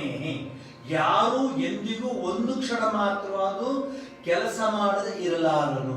ಯಾರನ್ನ ನೋಡಿ ಎಲ್ಲ. ಏಕೆಂದರೆ ಪ್ರತಿಯೊಬ್ಬನು ಪ್ರಕೃತಿಯಿಂದ ಹುಟ್ಟಿದ ಗುಣಗಳಿಗೆ ವಶನಾಗಿ ಕರ್ಮವನ್ನು ಮಾಡಿಯೇ ಮಾಡ್ತಾನೆ. ನೈಕಶ್ಚಿತ್ ಕ್ಷಣಮಪಿ. ಆದರೆ ಈ ಕರ್ಮ ಮಾಡುವಾಗ ಅದಕ್ಕೊಂದು ಸೈನ್ಸ್ ಇದೆ, ಅದಕ್ಕೊಂದು ರೀತಿ ನೀತಿಗಳಿದೆ, ಅದಕ್ಕೊಂದು ರೂಲ್ ಅಂಡ್ ರೆಗ್ಯುಲೇಷನ್ಸ್ ಇದೆ. ಯಾವ ರೀತಿ ಈ ಕರ್ಮ ಮಾಡಬೇಕು, ಯಾವ ರೀತಿ ಮಾಡ್ತೀಯ. ನಾನು ಯಾವಾಗಲೂ ಹೇಳ್ತಿರ್ತೀನಿ, ಶ್ರೀಮತಿ ಸುಧಾಮೂರ್ತಿ ಅವ್ರ ಹತ್ರ ಮಾತಾಡಿದಾಗೆಲ್ಲ ಅವ್ರ ಮಾತು ಯೂಸ್ ಮಾಡ್ತಾರೆ. ಅವ್ರು ಯಾವಾಗಲೂ ಹೇಳ್ತಿರ್ತಾರೆ, ನಾಹಂಕರ್ತ ಹರಿರ್ಕರ್ತ, ನಾಹಂಕರ್ತ ಹರಿರ್ಕರ್ತ. ಈ ಸ್ಟೇಜ್ಗೆ ಅಂದ್ರೆ ಈ ಮಜಲಿಗೆ, ಈ ಸ್ಥಾನಕ್ಕೆ ಮನುಷ್ಯ ಏರ್ಬೇಕಾದ್ರೆ ಎಂತಹ ಪರಿಶುದ್ಧತೆ ಇದೆ ಅವನ ಆಂತರ್ಯದಲ್ಲಿ ಅಂತ ಗೊತ್ತಾಗುತ್ತೆ. ನಾನೆಲ್ಲ ಮಾಡಿದ್ದು, ಅಯ್ಯೋ ನಾನಲ್ಲ, ನಾಹಂಕರ್ತ ಹರಿರ್ಕರ್ತ, ಪರಮಾತ್ಮ ಮಾಡಿಸ್ತಾ ಇರೋದು. ನಾನೇನಾಗಲೇ ಕರ್ಮಣ್ಯೇವ ಅಧಿಕಾರಸ್ಥೆ ಮಾ ಫಲೇಶು ಕದಾಚನ. ನಿನಗೆ ಕರ್ಮ ಮಾಡಲಿಕ್ಕೆ ನಿನಗೆ ಅಧಿಕಾರ ಇದೆ, ಅದರ ಫಲಕ್ಕಲ್ಲ. ಅಂದ್ರೆ ಫಲಾಪೇಕ್ಷೆ ಇಲ್ಲದೆ ಕರ್ಮವನ್ನ ಮಾಡು. ಬಹಳ ಸರಳವಾಗಿ ಹೇಳಿ ಪ್ರಯತ್ನ ಪಡ್ತಾ ಇದ್ದೀನಿ. ಇದು ಟೆಕ್ನಿಕಲ್ ಸಬ್ಜೆಕ್ಟ್ ಆದ್ರೂ ಸಾಮಾನ್ಯ ಜನರು ಕರ್ಮಯೋಗದ ಬಗ್ಗೆ ಏನನ್ನ ತಿಳ್ಕೋಬಹುದು ಅನ್ನೋದನ್ನ ನಿಮ್ಮ ಮುಂದೆ ಪ್ರಸ್ತುತಪಡಿಸ್ತಾ ಇದ್ದೀನಿ. ಯಾವ ರೀತಿ ಸ್ವಾಮೀಜಿ ಬಹಳ ಚೆನ್ನಾಗಿ ಹೇಳ್ತಾರೆ, ವರ್ಕ್ ಈಸ್ ವರ್ಷಿಪ್ ಅಂತ ಹೇಳ್ತಾರೆ. ಕಾಯಕವೇ ಕೈಲಾಸ. ಬಸವಣ್ಣನವರು ಹೇಳಿದ್ದಾರೆ, ಎಲ್ಲ ಕೆಲಸವನ್ನು ಮಾಡುವಾಗ ಅದನ್ನ ಕೆಲಸ ಅಂತ ತಗೋಬಾರ್ದು, ಅದನ್ನ ವರ್ಷಿಪ್ ಅಂದ್ರೆ ಆರಾಧನೆ ಅಂತ ತೆಗೆದುಕೋಬೇಕು. ಏನ್ ಸ್ವಾಮೀಜಿ ಮನೇಲಿ ಅಡಿಗೆ ಮಾಡ್ತೀನಿ ಅದು ಹೆಂಗ ಆರಾಧನೆ ಆಗುತ್ತೆ? ಏನ್ ಸ್ವಾಮೀಜಿ ಅಂಗಡಿನಲ್ಲಿ ವ್ಯಾಪಾರ ಮಾಡ್ತೀನಿ ಆರಾಧನೆ ಹೆಂಗಾಗುತ್ತೆ? ಏನ್ ಸ್ವಾಮೀಜಿ ಸ್ಕೂಲಲ್ಲಿ ಟೀಚ್ ಮಾಡ್ತೀನಿ ಅದು ಹೆಂಗಾಗುತ್ತೆ? ದೇವ್ರ ಮನೆಯೊಳಗೆ ಕೂತ್ಕೊಂಡು ಪೂಜೆ ಮಾಡಿದ್ರೆ ತಾನೇ ಆರಾಧನೆ ಆಗೋದು ಅಂತ ಹೇಳೋರು ಇದ್ದಾರೆ. ಆದ್ರೆ ಯತ್ ಕರೋಮಿ ತತ್ತದಖಿಲಂ ಶಂಭೋ ತವ ಆರಾಧನ. ಸ್ವಾಮಿ ಪರಮಾತ್ಮ ಪರಮೇಶ್ವರ ನಿನ್ನ ಆರಾಧನೆ. ಏನು ಕೆಲಸನ ಮಾಡುದು? ಇಲ್ಲಿ ಬರ್ತಾರೆ ಶಂಕರ ಭಗವತ್ಪಾದಾಚಾರ್ಯರು, ನಿದ್ರಾ ಸಮಾಧಿ ಸ್ಥಿತಿ. ನಿದ್ರೆ ಮಾಡಿದ್ರು ಅದು ಸಮಾಧಿ ತರ ಅಂತ ಹೇಳ್ತಾರೆ. ಊಟ ಮಾಡಿದ್ರು ನಿನ್ಗೆ ನೈವೇದ್ಯ ಅಂತ, ಮಾತನಾಡಿದ್ರೆ ನಿನ್ನ ಮಂತ್ರ ಅಂತ ಹೇಳ್ತಾರೆ. ಏನಿದೆ? ಆಮೇಲೆ ನಿನ್ನ ನೈವೇದ್ಯ ಏನು? ಅಹಂಕಾರ, ನನ್ನ ಮಮಕಾರಗಳೆಲ್ಲ ನಿನ್ನ ಅರ್ಪಿಸ್ಬಿಡ್ತೀನಿ. ಏನೇನಿಲ್ಲ, ನಾನು ಏನೇನು ಇಲ್ಲ. ಇಂಥ ಮಾತಿದೆ. ವರ್ಕ್ ಈಸ್ ವರ್ಷಿಪ್, ಕಾಯಕವೇ ಕೈಲಾಸ. Very easy to read but difficult to understand. ಸುಲಭ, ಕಾಯಕವೇ ಕೈಲಾಸ. ಆ ಕೆಲಸ ಮಾಡುವಾಗ ನಿಮ್ ಕೈಲಾಸ ಏನಾದ್ರು ಜ್ಞಾಪಕ ಬರುತ್ತಾ? ಏನು ಬರೋದಿಲ್ಲ. ನಾನು ಮಾಡ್ತಾ ಇದ್ದೀನಿ, ನಾನು, ನಂದು, ನಾನೇ ಮಾಡಿದ್ದು, ನಾನು.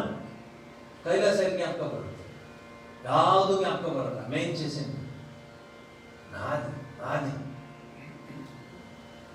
The simple but elegant words summarizes the science of karma yoga. Science of karma yoga. ವೈಜ್ಞಾನಿಕ ರೀತಿಯಲ್ಲಿ ಕೆಲಸವನ್ನು ಮಾಡೋದು ಬಹಳ ಕಷ್ಟ, ಆದರೆ ಆಗೋದಿಲ್ಲ ಅಂತ ಹೇಳೋದಕ್ಕಾಗಲ್ಲ. It is not impossible. It's difficult but not impossible. It is possible. ಕರ್ಮ ರಹಸ್ಯ ಅಂತ ಸ್ವಾಮಿ ವಿವೇಕಾನಂದರು ಉಪನ್ಯಾಸ ಕೊಟ್ಟಿದ್ದಾರೆ. ಸೀಕ್ರೆಟ್ ಆಫ್ ವರ್ಕ್ ಅಂತ, ಕರ್ಮ ರಹಸ್ಯ. ಏನು ಸರಳವಾಗಿ ಹೇಳ್ಕೊಡ್ತಾರೆ ಗೊತ್ತಾ? ಅದನ್ನ ನಾವೇನಾದ್ರೂ ಸಾಮಾನ್ಯ ಜನರು ನಾವು ಅದನ್ನ ಅರ್ಥ ಮಾಡ್ಕೊಂಡ್ಬಿಟ್ರೆ ನಮ್ಮ ಜೀವನ ಕರ್ಮಯೋಗದಲ್ಲಿ ಒಂದು ಗುರಿಯನ್ನು ಮುಟ್ಟೋದಕ್ಕೆ ಬಹಳ ಸುಲಭವಾಗುತ್ತೆ. ನಮಗೆ ಆ ಕರ್ಮಯೋಗದ ಸಾರವನ್ನ ತಿಳಿಯೋದಕ್ಕೆ ಪ್ರಯತ್ನ ಪಡೋಣ.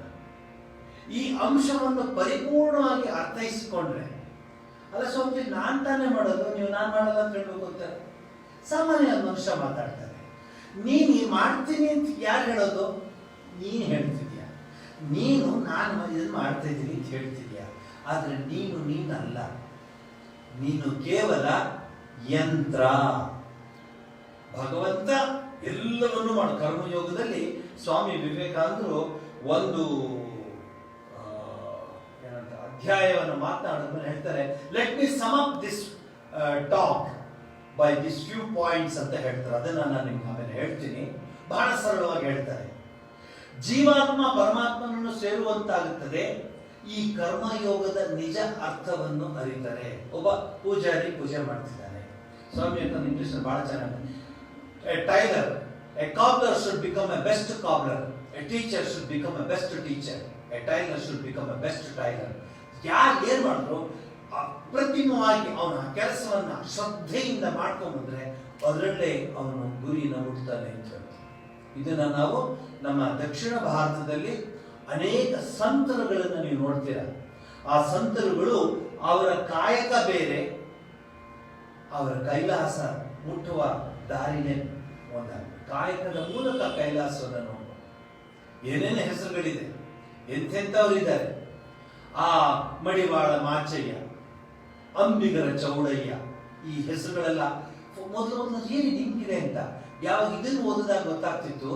ಅವನು ಅಂಬಿಗನಾಗಿರ್ಬೋದು, ಮಡಿವಾಳನಾಗಿರ್ಬೋದು, ಚಮ್ಮಾರನಾಗಿರ್ಬೋದು, ಕಮ್ಮಾರನಾಗಿರ್ಬೋದು, ಚಿಣಿವಾರನಾಗಿರ್ಬೋದು, ಏನಾಗಿದ್ರೂ ಸಹ ಗುರಿ ಮಾತ್ರ ಭಗವಂತ ಅಂತ. ಇಲ್ಲದೆ ಅವ್ರು ಬರೀ ಪೂಜೆ ಮಾಡ್ತಿದ್ರು, ಅವ್ರು ಮಾತ್ರ ವೈಕುಂಠಕ್ಕೆ ಹೋಗುತ್ತೆ ಅಂತ ನಾವು ಸಾಮಾನ್ಯವಾದ ಕಲ್ಪನೆ. ಸ್ವಾಮಿಯವರು ಪೂಜೆ ಮಾಡ್ತಾರೆ, ಅವ್ರು ಯಾವಾಗ ಹಾಗೇನಿಲ್ಲ. ಅವರೆಲ್ಲೋ ನಿಮ್ಮಿಂದ ಒಂದು 150 ಕಿಲೋಮೀಟರ್ ದೂರ ನಿಂತಿರ್ತಾರೆ ಬಿಡಿ, ನೀವೇ ಮುಂದೆ ಹೋಗಿರ್ತೀರ. ಯಾಕಂದ್ರೆ ಅವ್ರು ಪೂಜೆ ಮಾಡುವಾಗ ಪೂಜೆ ಹೇಗೆ ಮಾಡ್ತಿದ್ದಾರೆ ಅನ್ನೋದು ಮುಖ್ಯ. ಬರೀ ಪೂಜೆ ಮಾಡೋದಲ್ಲ, ರೋಬೋಟ್ ತರ ಬಂದು ಈಗ ಹೊರಟೋಗೋದು ಅದು ಪೂಜೆ ಅಲ್ಲ. ಪೂಜೆ ಮಾಡಿದ್ರು, ಅರ್ಚಕರಾಗಿದ್ರು ಶ್ರೀರಾಮಕೃಷ್ಣ ಪರಮಹಂಸರು. ಇಡೀ ಜಗತ್ತೇ ಅವರಿಗೆ ಅರ್ಚಿಸಲ್ಪಟ್ರು. ಯಾಕೆ? ಆ ಪೂಜೆಯ ವಿಧಾನ, ಪೂಜೆಯ ಭಾವನೆ, ಪೂಜೆಯ ಕಲ್ಪನೆ, ಪೂಜೆಯ ಯೋಚನೆ, ಪೂಜೆಯ ಗುರಿ ಬಿಂಬದಲ್ಲೂ ಅವರು ಆ ಭಗವತಿನ ಕಂಡರು. ಬಿಂಬವೋ ಕಂಬವೋ ನಂಬಿಕೆಯಿಂದ ಇಂಬುಗೊಳ್ಳುವುದು ಜೀವ ಅಂತ ಡಿ.ವಿ.ಜಿ ಅವರು ಹೇಳಿದಾಗ. ಆದ್ರಿಂದ ಕರ್ಮ ಅಂದ್ರೆ ಬರೀ ಕೆಲಸ ಅಂತ ಇಟ್ಕೋಬಾರ್ದು. ನಮ್ಮ ಅವರವರ ಭಾವಕ್ಕೆ, ಅವರವರ ಭಕ್ತಿಗೆ, ಅವರವರ ಸ್ವಾಮಿ ವಿವೇಕಾನಂದ ಒಂದು ಪದ ಯೂಸ್ ಮಾಡ್ತಾರಲ್ಲಿ, ಸಂಸ್ಕೃತದ ಪದ. ಅದು ಎಂಥದ್ದು ಅಂದ್ರೆ ಸಂಸ್ಕಾರ ಅಂತ ಹೇಳಿ ಉಪಯೋಗಿಸ್ತಾರೆ. ಸಂಸ್ಕಾರ. ಆಟ ಮಾಡೋ ಕೆಲಸ ನಾನು ಮಾಡ್ಲಿಕ್ಕಾಗಲ್ಲ, ನಾ ಮಾಡೋ ಕೆಲಸ ಮತ್ತೊಬ್ಬ ಮಾಡ್ಲಿಕ್ಕಾಗಲ್ಲ. ಸಂಸ್ಕಾರ, ಇನ್ಹೆರೆಂಟ್ ನೇಚರ್ ಅಂತ ಇಂಗ್ಲಿಷ್ ನಲ್ಲಿ. ಇದು ಬಹಳ ಚೆನ್ನಾಗಿ ಅವರು ವಿವರಿಸ್ತಾರೆ ಕರ್ಮಯೋಗದಲ್ಲಿ. ಅನೇಕ ಲೆಕ್ಚರ್ಗಳಲ್ಲಿ ಅದನ್ನು ಉಪಯೋಗಿಸ್ತಾರೆ. ಸರಳವಾಗಿ ಹೇಳ್ತೀನಿ, ಏನದು ಸಂಸ್ಕಾರ ಅಂದ್ರೆ, ಕಾಗೆನೂ ಪಕ್ಷಿ, ಕೋಗಿಲೆನೂ ಪಕ್ಷಿ. ಕಾಗೆ ಏನಾದ್ರೂ ಕೂಗ್ತಾ ಇದ್ರೆ ಹಾ ಇಷ್ಟು ಚೆನ್ನಾಗಿ ಕೂಗ್ತಾ ಇದೆ ಅಂತ ಹೇಳ್ತಾರ, ಓಡಿಸ್ತಾರೆ, ಕ್ಯಾ ಕ್ಯಾ ಕ್ಯಾ ಅಂತ ಓಡಿಸೋದು. ಅದೇ ಕೋಗಿಲೆ ಕೂಗಿದ್ರೆ ಇಂಪಾಗಿದೆ ಅಂತ ಹೇಳ್ತಾರೆ.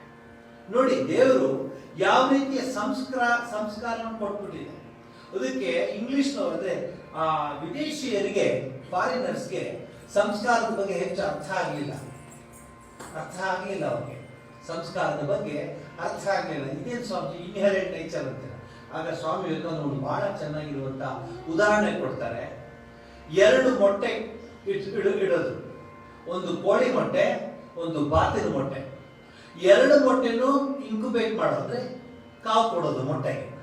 2 ಮೊಟ್ಟೆಗೂ ಕಾವು ಕೊಟ್ಟು ಇನ್ನೇನು ಚಿಕನ್ ಅಂದ್ರೆ ಮರಿ ಹೊರಗಡೆ ಬರುವಾಗ ಆ 2 ಮೊಟ್ಟೆ ನೀವು ನೋಡಿದಾಗ ಆ ಮರಿ ಹೊರಗಡೆ ಬರುತ್ತೆ, ಹಿಂಗ್ ಹೊಡೆದು ಹೊರಗಡೆ ಬರುತ್ತೆ.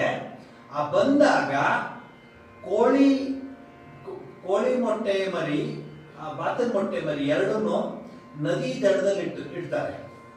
ನದಿ ದಡದಲ್ಲಿ ಇಟ್ಟುಬಿಟ್ಟು ಅಬ್ಸರ್ವ್ ಮಾಡಿದಾಗ ಸ್ವಾಮಿ ವಿವೇಕಾನಂದರು ಹೇಳೋದಿದ್ದು ಉದಾಹರಣೆ, ಕೋಳಿ ನೀರಿಂದ ಹೊರಗಡೆ ಓಡ ಹೋಗುತ್ತೆ. ಬಾತಿನ ಮರಿ ನೀರು ಭೂಮಿಯಿಂದ ನೀರ ಹತ್ರ ಒಳಗೆ ಹೋಗುತ್ತೆ. ಯಾರು ಹೇಳಿದ್ರ ನೀನು ಅಲ್ಲಿ ಹೋಗು, ನೀನು ಇಲ್ವಾ ಅಂತ. ಅದನ್ನೇ ಸಂಸ್ಕಾರ ಅಂತ ಹೇಳ್ತಾರೆ. ನಾವು ಏನೇನ್ ಕೆಲಸ ಮಾಡ್ತೀವೋ, ನಾವು ಯಾವ್ಯಾವ ರೀತಿ ಜೀವನ ನಡೆಸ್ತೀವೋ ಅದೆಲ್ಲ ನಮ್ಮ ಮನಸ್ಸಿನ ಮೇಲೆ ಒಂದು ಇಂಪ್ರೆಷನ್ ಅಂತ ಹೇಳ್ತಾರೆ ಇಂಗ್ಲಿಷ್ ನಲ್ಲಿ, ಒಂದು ಮುದ್ರೆ ಅಂತ ಹೇಳ್ಬೋದು ಕನ್ನಡದಲ್ಲಿ. ಮುದ್ರೆ ಬೀಳುತ್ತೆ. ಅದಕ್ಕೆ ಭದ್ರಂ ಕರ್ಣೇಭಿ ಶೃಣುಯಾಮ ದೇವಾ ಭದ್ರಂ ಪಶ್ಯೇಮಾಕ್ಷಭಿರ್ಯಜತ್ರ.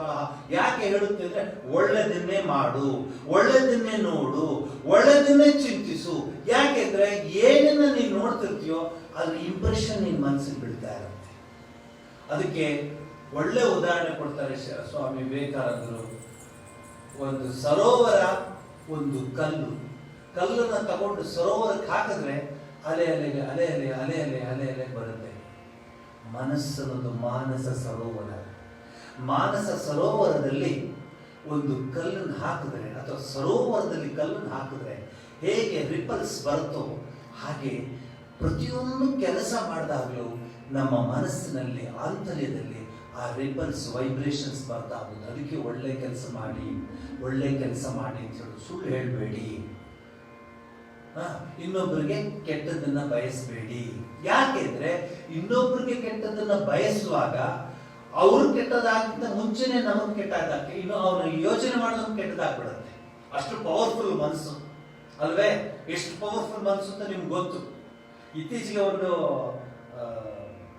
ಎಕ್ಸಾಂಪಲ್ ಕೊಡ್ತೀನಿ ನೋಡಿ. ಅಮೆರಿಕದಲ್ಲಿ ನಡೆದಿದ್ದು 2-3 ಜನ ಫಾಸಿ ಶಿಕ್ಷೆ ಅಂದ್ರೆ ನೇಣು ಅವ್ರನ್ನ ಡೆತ್ ಪೆನಾಲ್ಟಿ ಅವ್ರು ಕೊಂದು ಹಾಕ್ಬಿಡು ಅಂತ ಹೇಳಿದ್ರು. ಅಂದ್ರೆ ಅವ್ರನ್ನ ಮರಣದಂಡನೆ ಕೊಟ್ಬಿಟ್ರು. ಆ ಡಾಕ್ಟರ್ ಹೇಳಿದ್ರು, ನೀವು ಕೊಡಿ ನಮ್ಗೆ ಒಂಚೂರು ಏನೋ ಒಂದು ಎಕ್ಸ್ಪೆರಿಮೆಂಟ್ ಮಾಡ್ತಾ ಇದ್ದೀವಿ, ಹೆಂಗರು ಸಾಯ್ತಾರೆ, ನಮ್ದು ಎಕ್ಸ್ಪೆರಿಮೆಂಟ್ ಆಗಿ. ಇತ್ತೀಚೆಗೆ ಬಂದಿದ್ದು ಏನದು ಅಂದ್ರೆ ಅವ್ರು 3 ಜನಕ್ಕೆ ಈ ಕರ್ಕೊಂಬಂದಿರೋರು ಮಾತಾಡ್ತಾ ಇರ್ತಾರೆ, ಹಾವು ಕಚ್ಚಿದ ಮೇಲೆ ಎಷ್ಟೊತ್ತು ಬದುಕಬಹುದು.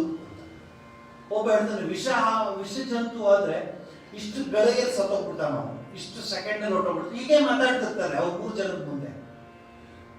ಮಾತಾಡ್ಬಿಟ್ಟು ಅವ್ರು 3 ಜನಕ್ಕೆ ಕಣ್ಣು ಕಟ್ಟಿ ಕೂರಿಸ್ಬಿಡ್ತಾರೆ. ಕೂರಿಸ್ಬಿಟ್ಟು 2 ಪಿನ್ ತಗೊಳ್ತಾರೆ, ಗುಂಡು ಪಿನ್. 2 ಗುಂಡು ಪಿನ್ ತಗೊಂಡು 3 ಜನಕ್ಕೂ ಒಟ್ಟಿಗೆ ಚುಚ್ತಾರೆ. 3 ಜನ ಹಾವು ಕಚ್ಚಿದಂಗೆ ನೋಡ್ತಾ ನೋಡ್ತಾ ನೋಡ್ತಾ ಹಂಗೆ ಪ್ರಾಣ ಹೊಟ್ಟೋಗ್ಬಿಡುತ್ತೆ. ಯಾಕಿದು ಅಂದ್ರೆ ಎಷ್ಟು ಮನಸ್ಸಿನಲ್ಲಿ ಪವರ್ಫುಲ್ ನೋಡಿ. ಅವ್ನು ಹೇಳೋದನ್ನೆಲ್ಲ ಮನಸ್ಸು ತಗೊಂಡ್ಬಿಡ್ತು. ಹಾವು ಕಚ್ಚಿದ್ರೆ ಎಷ್ಟು ನಿಮಿಷ ಬದುಕಬಹುದು ಇದೆಲ್ಲ ಯೋಚನೆ ಮಾಡ್ತಿದ್ರಲ್ಲ. ಈ 2 ಚುಚ್ಚಿದಾಗ ಹಾವೇ ಕಚ್ಚಿದೆ ಅಂತ ಭಾವಿಸ. ಈ ಉದಾಹರಣೆಯಿಂದ ನಿಮ್ಗೆ ಅರ್ಥವಾಗುತ್ತೆ ನಾವು ದಿನ ಎಷ್ಟು ವಿಚಿತ್ರವಾದ ವಿಚಾರಗಳನ್ನ ನೋಡ್ತೀವಿ, ಕೇಳ್ತೀವಿ, ಕೂತ್ಕೊಳ್ತೀವಿ, ಮಾತಾಡ್ತೀವಿ, ಓಡಾಡ್ತೀವಿ, ಹೊಡೆದಾಡ್ತೀವಿ. ಇಷ್ಟೆಲ್ಲ ಮಾಡ್ಕೊಂಡಿದ್ರು ಅದ್ರದ್ದು ಎಲ್ಲದರ ಒಂದು ತರಂಗ ಇಂಪ್ರೆಷನ್ ಮನಸ್ಸಿಗೆ ಬರ್ತಾ ಹೋಗುತ್ತೆ. ಅದಕ್ಕೆ ದೇವಸ್ಥಾನಕ್ಕೆ ಹೋಗ್ಬಿಟ್ಟು ಪುರಂತ ವಾಪಸ್ ಬರಬೇಡಿ, ಅಲ್ಲೊಂದು ಸ್ವಲ್ಪ ಕೂತ್ಕೊಳ್ಳಿ ಅಂತ ಹೇಳ್ತಾರೆ. ಯಾಕೆಂದ್ರೆ ಆ ಭಾವನೆ ನಿಮಗೆ ಬರಲಿ.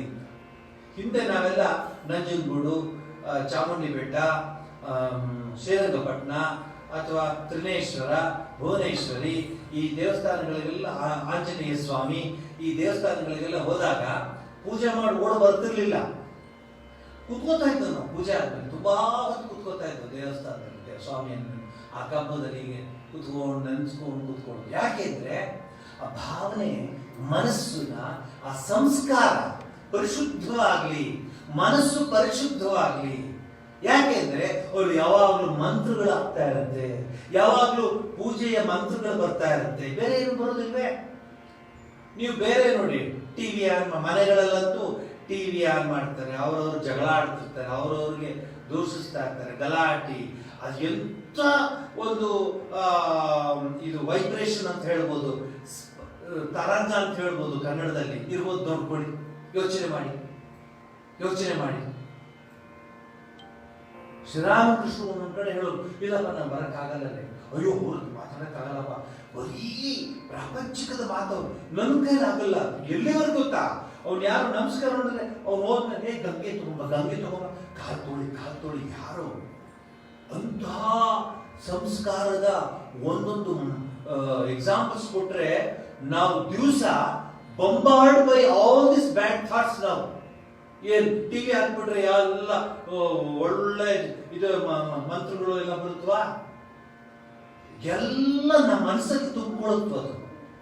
ಅದಕ್ಕೆ ನಮ್ಗೆ ಯಾಕೋ ಶಾಂತಿನೇ ಇಲ್ಲ ಸ್ವಾಮೀಜಿ ಅಂತ, ನಮ್ಗೆ ಯಾಕೋ ನೆಮ್ಮದಿನೇ ಇಲ್ಲ ಸ್ವಾಮೀಜಿ ಅಂತ. ಶಾಂತಿ ಇಲ್ಲ, ನೆಮ್ಮದಿ ಇಲ್ಲ. ಯಾಕೆಂದ್ರೆ ನೀನ್ ಇರೋದೇ ಅಂತ ಕಡೆ ಮಾರ್ಕೆಟ್ ಸಂತೆಗಳ ಮನೆ ಮಾಡಿ ಶಬ್ದಕ್ಕಂಜಿದ ನೆಂತಯ್ಯ ಅಂತ ಹೇಳ್ತಾಳೆ ಅಕ್ಕಮ್ಮ. ಸಮುದ್ರದ ದಡದಲ್ಲಿ ಮನೆ ಮಾಡಿ ಅಲೆಗೆ ಹೆದರಿದ್ರೆ ಹೆಂಗೆ, ಹಂಗೆ ನಮ್ಮ ಸ್ಥಿತಿ ಆಗ್ಬಿಟ್ಟಿದೆ.